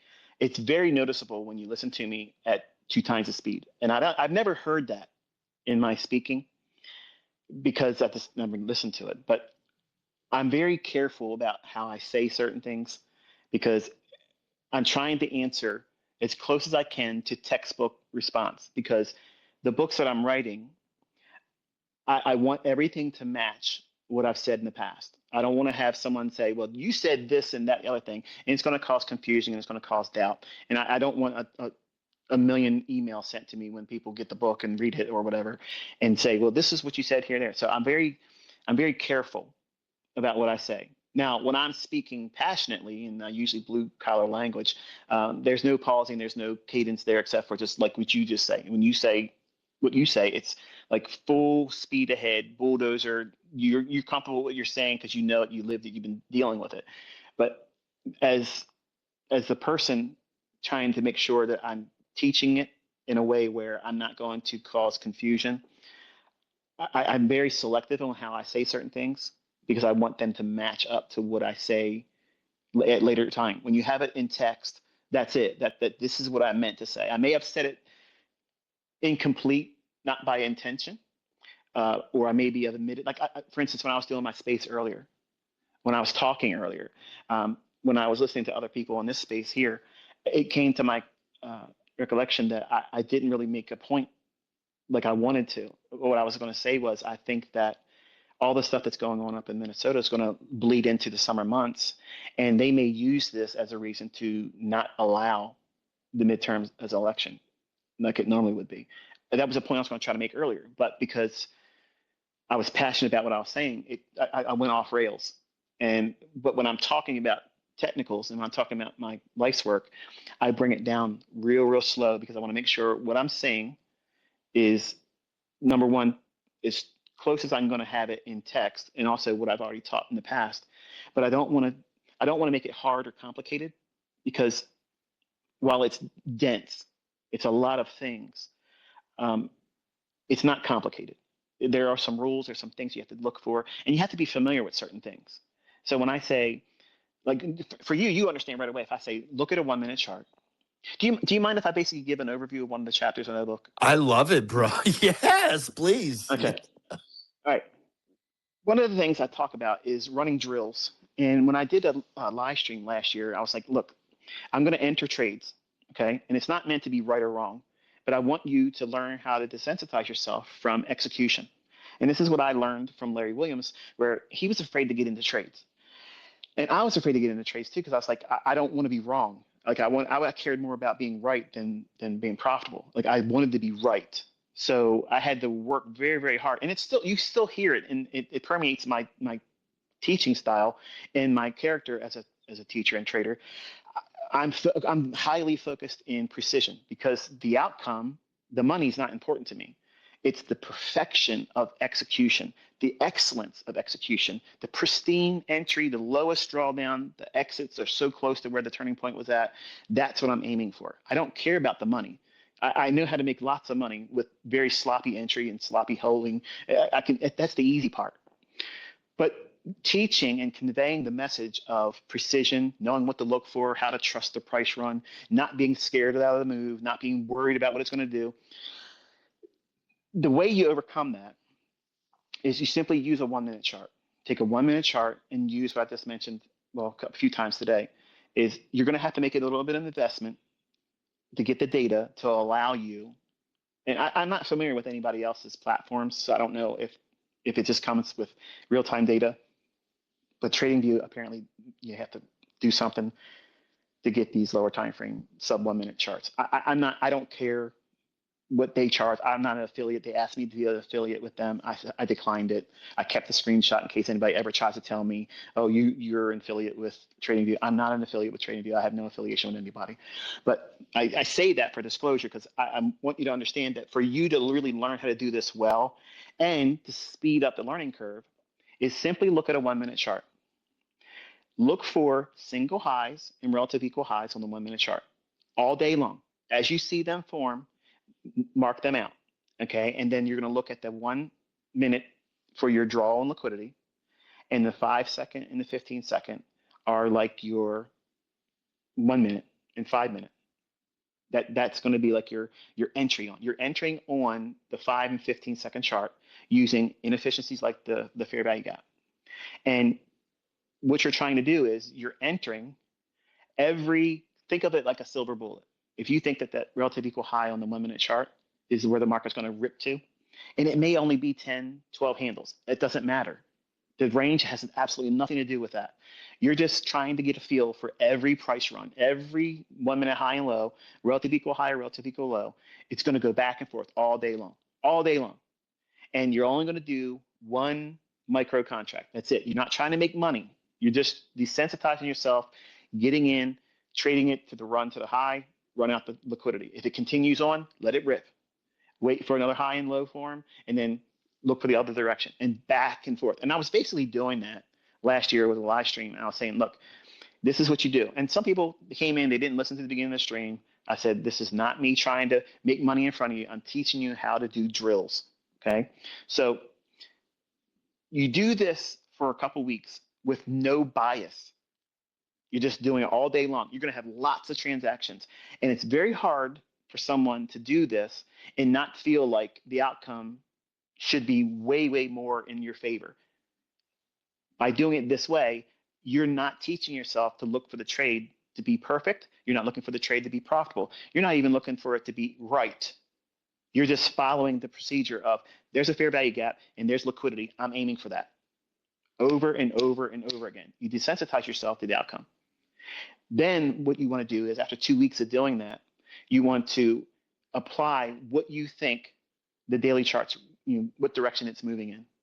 And then what you'll do is, let's just say, for instance, that you think the daily chart's drawing down to an inefficiency that's below current market price. So that means what? Your bias on the daily chart is bearish. So you think it's going to reach down into that inefficiency. You still are going to be buying and selling with the same drill. Liquidity above and below 1 minute highs and lows, or relative equal highs and lows on the 1 minute chart. You're entering with the 5 and or 15-second inefficiencies. So treat it like a fair value gap, silver bullet type thing. When it starts moving in the direction of the liquidity that you see on the 1 minute chart, and if it's going lower with the daily bias, you'll do 3 micros. Anything that's contrary to the daily bias, you only do 1. Now, what are you teaching yourself? You're teaching yourself to add to positions on side and in bias. But for completeness sake, and to keep yourself tapped into the marketplace and teaching yourself continuously that you don't have to be right about everything, you'll see the cause and effect, the actual cumulative experience that you'll get from when the moves are likely to go lower because of the daily charts controlling that. It's the lower time frames are parent and contingent. That relationship, they're contingent upon and subordinate to what the higher time frame charts are doing. But it doesn't change the fact that you won't see little micro rallies that go higher. So do you want to put most of your position or equal to the same position size you would do when you're trading on side with the higher time frame? Absolutely not. So by having 1 in there when you're trading against the daily bias, you're getting a feel for what it's like to be engaging with that, but you're not putting a number in terms of the outcome that's going to have any real detrimental impact on you. So you're getting, this is what it looks like when I trade against what I should know not to do. But I'm also getting the experience to see what it's like in the measurement of the resistance of that move coming to fruition and how it doesn't do it very easily. But sticking to bias by having 3 micros on the same side of looking at the daily bias drawing lower, and you have a 1 minute relative equal low or a single low is you're aiming for sell side. Again, anchored to that 1 minute time basis, entering off of a 5-second or 15-second chart, just simply looking for a fair value gap. The market drops down, creates the inefficiency, a SIBI, and then it trades up into it. Forms on the 15-second, enter on the 5-second, in case I didn't make that clear enough. That's what you're doing the whole time, all day long. You're going to have dozens and dozens of executions. And what you do is you'll see by not having a bias for 2 weeks, you have experience entering. You don't care about the outcome. You're just following the rules. There's a fair value gap. There's liquidity. I'm aiming for that. If it misses, who cares? It ain't going to do anything to you. It's not going to kill you. If you're doing with the NASDAQ, you're trading with $2 a point, and it's a demo. It's not even going to hurt you. But what you're doing is you're forcing yourself to execute. What rules? This is what I'm looking for. This is all I'm looking for. It's liquidity. It's going to run there or it's not. If it's going to stop me out, it's not going to stop me out with a big stop loss. And I'm getting experience executing. I'm looking for this. I'm looking for this. And when it's forming, I'm taking it with no bias at all. On week 3 and 4, you're applying the daily bias on the daily chart. What do you think it's drawing to? Which, obviously you know what that means. It's either going to go to a higher low on the daily chart or it's going to go to an inefficiency. Where is it reaching for on the daily chart? When you apply that for week 3 and 4, doing this same drill and only doing 1 micro against that bias, but using 3 with it, then now you're going to get a measurable baseline of this is what it looks like trading against the bias with the least amount of leverage. How many times was that right? What's it going to teach you? Stick to bias trading. If you're brand new, don't try to trade against it because you'll have cold facts, data that you can support. This is what this right here tells me. Yeah, there's a few times it probably worked out well, but chances are you're not going to find that one. You're taking every single one of them that forms with this drill. You're doing a laboratory experiment where you're spending all of your existing time that's available for you to be in front of the charts doing these things. It will completely change the whole outlook of what you're doing. You won't anymore have the outcome of it has to be in my favor. I have to be right. You'll discover that it's fun. It becomes entertaining. It's relaxing because you've done it so many times before. You know what you're looking for, but here's the caveat. Because of you watching that 5 and 15-second chart, and what I was saying to you earlier, by when you're looking for price to run in a specific direction, when that 5 and 15-second chart starts leaving gaps that don't want to fill, and they are behind where you were expecting price to move from to your 1 minute draw on liquidity, that information, that insight that you're drawing from these over and over copious examples of constantly putting yourself in there, doing it, you have no idea the advantage of having that. Once it's instilled in, it's like riding a bicycle. I personally haven't rode a bicycle. Let me see. 2018. I know how to ride a bicycle. Decade? Yeah. Yeah. I mean, I know how to ride a bicycle. So yeah, it's been like 8 years for me. So 8 years it's been since I've been on a bicycle, but I'm confident that if I got on a bicycle, I know how to ride it. Well, once you pick up this skill, it's like it only takes a day or two for me to get back in sync with the marketplace because I know this is the skill set I tap into. But once you feel this, once you know what it looks like, it's like you have this rhythm that you plug right into. All it takes is a day or so for me to get, like if I spend the whole holiday season away from the marketplace, when I come back, I always used to tell my students, okay, look, give me a day or two. You know, I'm a little rusty right now. I just got to get the feel and the rhythm what the market's doing. That's not me saying I got to see, you know, if this stuff still works. I personally have to plug into what it's doing right now. And I watch the lower time frames. I do lots of demo trading. I push in all these different types of strategies on the lower time frames. And then immediately I get a feel for, okay, this is what it wants to do. And then I'm dialed in, and then everything I call for was behind a paywall, and they'll tell you I was in the high 90%. Every time I come out forward and publicly tell you in live streams, I'll go on other people's live streams and say, watch this level, note that. And then I'll come back and I'll show you an example where I actually used that level. It's applying same strategies that I've already talked about, but what I've said today is like a wonderful help. It helps build it. First of all, let me tell you the benefits of it. It will answer a lot of the things that people are fearful of. They don't know which fair value gap to use. You'll learn what that is. You'll know by examples of having done so many of them. You'll know which draw on liquidity is a good one right now.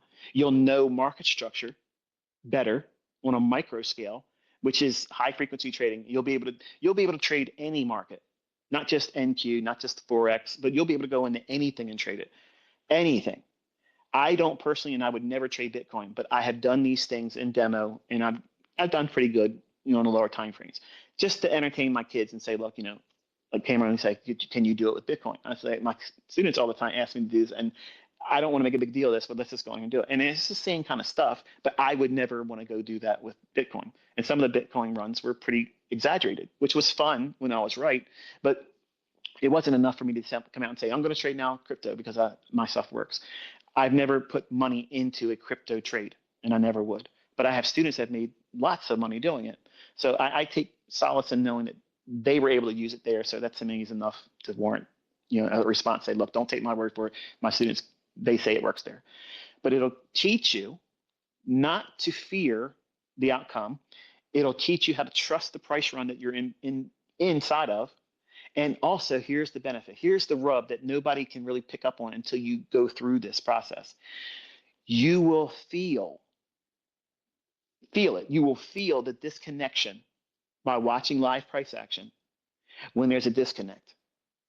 When manipulation enters the marketplace and that trade has no chance of coming to fruition, when that happens, you'll see it and you'll feel it. The way it comes in is it'll reflect in the 5 and the 15-second chart. It's like before an earthquake happens, all these little animals and critters, they start acting crazy. What are they responding to? The little tiny micro shocks. That's the same thing that we're picking up on the 5 and 15-second chart. But then 10 minutes later, all of a sudden, shit's breaking loose and everything's shaking around, and you know, this ground splits open, and you see these big cracks on the 1 and 5 and hour chart. Like it's everybody sees it now. We had an earthquake. Well, it starts on the lower time frame. So by having your sensitivity anchored to those time frames and your existing price run that you expect to see happen, when those things that you look for, the sensitivity when it's going to go higher, if it's not respecting the upper half of the PD arrays and it's exploring and laying bodies down in the lower half of them, and you break 3 PD arrays on that 5 and or 15-second chart, that's not a lot in terms of price run. And you can foresee when you should bail on the trade. And you'll have no problems just bailing. It won't be like, oh, do I hold it? What happens if I get out and it starts running? You won't feel that at all. It'll be, I'm used to this. This is not doing it. I got a disturbance in the force. I'm unplugging. And it's done. You don't have any qualms about it. You don't have any regrets over it. You just unplug. Boom, you're done. Next one.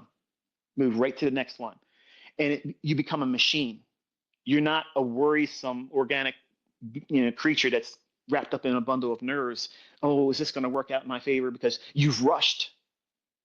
You watched a couple videos. You think you understand because you saw a video. You draw out your little notes and stuff and say, okay, here's the fair value gap. It's supposed to happen between 10 o'clock and 11 o'clock in the morning. And it's going to do this. It's going to do that. But then now you're looking at the chart. Now you have your funded account. Now you're trying to get that combine passed. Now you're trying to get your eval to a position where you can roll into where you can start making money. And now every fair value gap looks like a middle finger saying, come on, bitch, try it. Come on, bitch, try it. That's what it feels like. It feels like you're being taught because you haven't spent enough time doing what I just said today. By desensitizing yourself, you will know which ones are effective and correct to trade on because you've seen so many of them before and you know what it looks like when price is running off of the PD arrays, where it supports it. You can see when it's going to start running and how it will stay running in your favor. I don't have any doubts at all when I'm in a price run. And that's why I'm adding to positions. I also know where the price will run back into deep retracements. Like, for instance, look at the example I did the other day. It's a silent video. That upper inversion fair value gap, until we break down to the lower third, or I'm sorry, lower quarter of where I thought the price was going to go, it can always retrace back up into that. Even though it was making lower lows and it broke lower and it came right back up there and stabbed up into right underneath it, that's all permissible. And you learn that comfort of not having to worry about, I got to jam my stop loss down there and protect my position. No, you don't. Who said you had to do that? Your fear said that. Your little experience, your little time doing tape reading, your little time working in demo, your little time doing drills, because you want to rush. And I understand that. It makes perfect sense for you to feel that way. I wanted to do the same thing. Just get me to the part where I'm making money, because that's the experience I'm looking for. That's the only experience that matters. Results are the only thing that matter. That's bullshit. Process is the only thing that matters.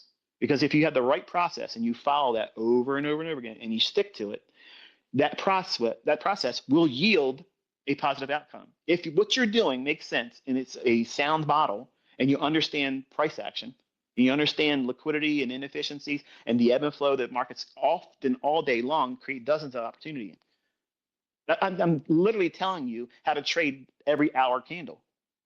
That's what that chapter is, trading every hour's candle, and how to do it effectively. So that means you can walk out there anytime today. Oh, I overslept. My wife had me doing the honey-do list, and I could not get in front of the 9:30 opening. I missed the silver bullet at 10 o'clock. So what do I do? Okay, what's the range still for 10 o'clock into 11 o'clock? What's unfulfilled? What's unfinished business? Where's the draw on liquidity? If it's still there, then trade it. If not, trade the 11 o'clock into the noon. You won't fear missing anything. It feels like, allow me to use this analogy, the Incredible Hulk. He's strong, he's powerful, he's beating up everybody, throws Loki around, ragdolls and whatever.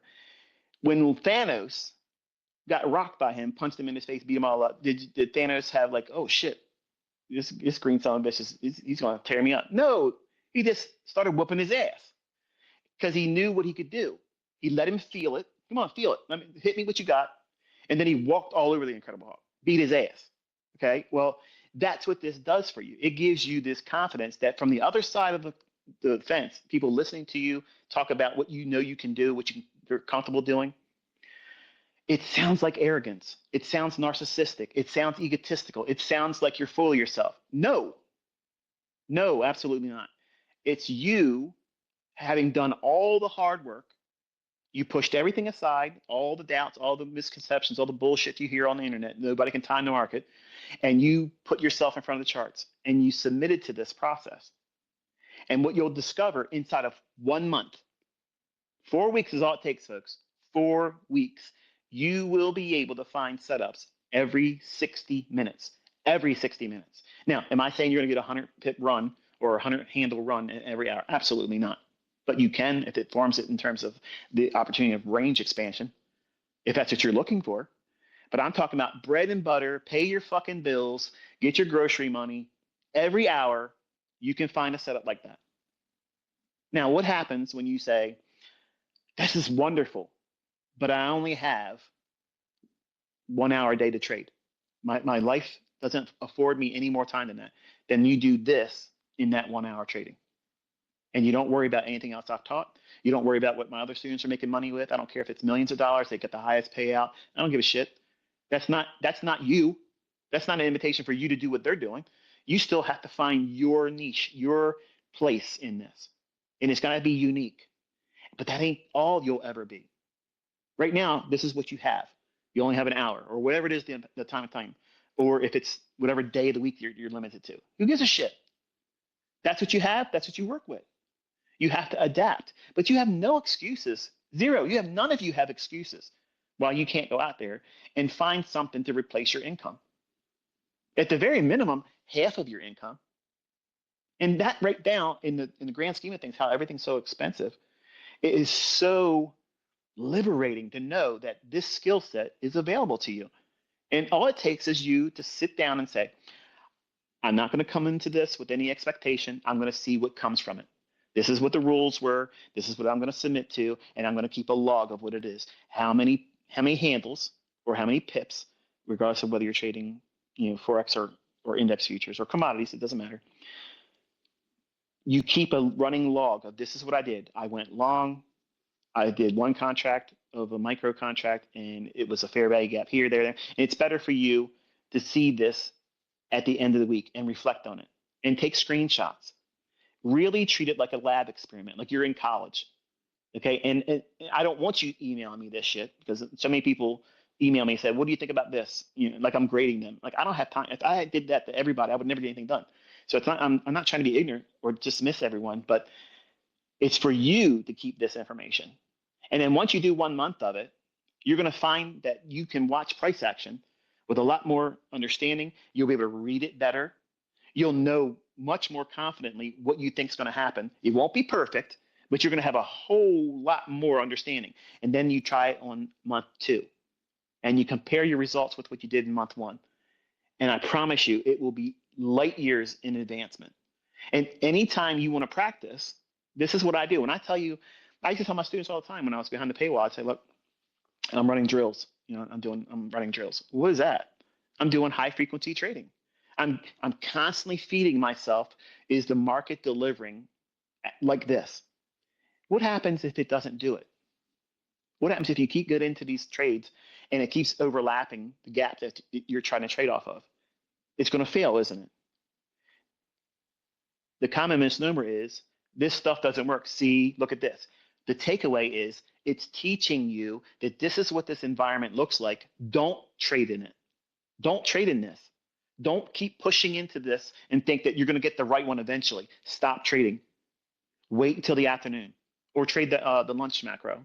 Find a 10 o'clock lower high and run into that as a retracement.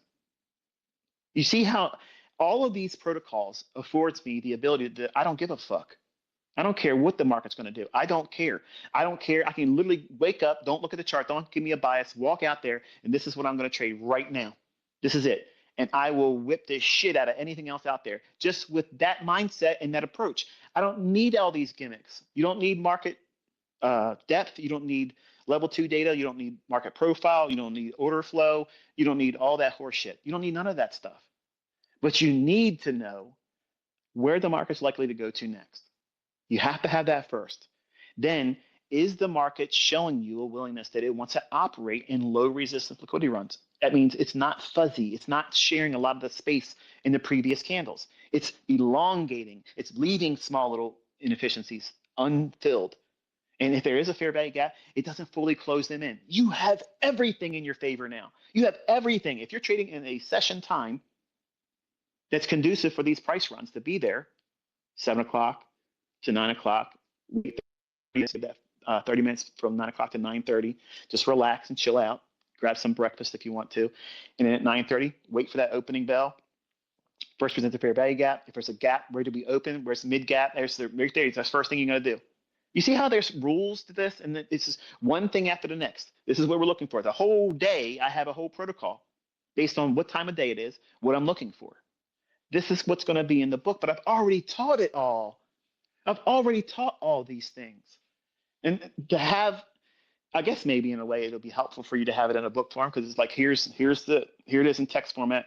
This is all in this chapter. This is what I concern myself with in this order. This is when I do this, that, and the other thing. I guess, I guess I It's could do very that. similar to what you've done, Michael, with the price action models for the charter students. If you go back and you look at how you did the core content versus how you did a few different other series versus how you structured the modeling specifically for your price action model series, it's kind of similar, I would think, just kind of incongruent how we're kind of talking about it. I don't know if that makes sense. Maybe. I purposely made some very advanced models though, because I knew I was getting leaked. But those models are awesome. They When the are awesome, criteria, and they're very, very powerful. my point is because I'm a construction guy, and when I think of construction, I think of like a guidebook, I think of a handbook, I think of a specifications, I think of SOP, I certifications. guess. Yeah, SOPs, exactly. Yeah. So and I mean, again, construction for me, I dealt with, from engineering materials, I dealt with a lot of specifications. So what are the specifications, the criterion towards, again, your modeling, your how you see things, the context that you do it, again, like how you package it. And the way you package the price action models was a way in which you packaged it, right? The way you package what we're talking about right now as well. It's all, I don't know, it's context, perspective, kind of. And as you're mentioning, like in a book, it's I don't know, it's almost like a context, a contextualization.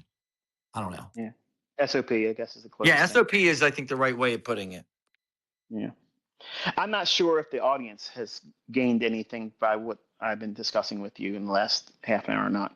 I don't know.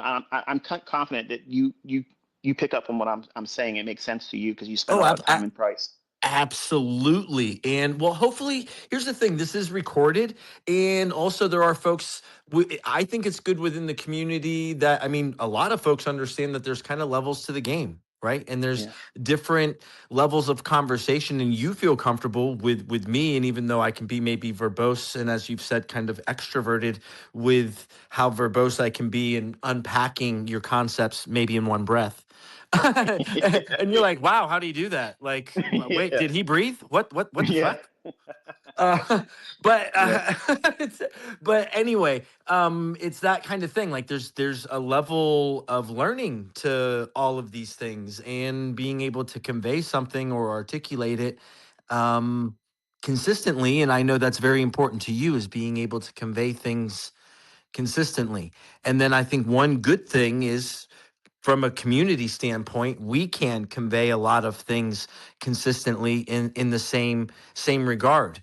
And I mean, one way I think I've tried to get on board with that is like the macros and the 50/10s. Like, I really love how you came in and was like, no, hold on, let's just set the story straight right now. This is what it is. This is, like, I know there's, just like you did with the SMT, just like you've done with, market maker models, like you come in within the community and you're able to see from the comment section, you're able to see from what other folks have said in other places, and you're able to be like, nope, wait, hold on, let's clarify how things really are.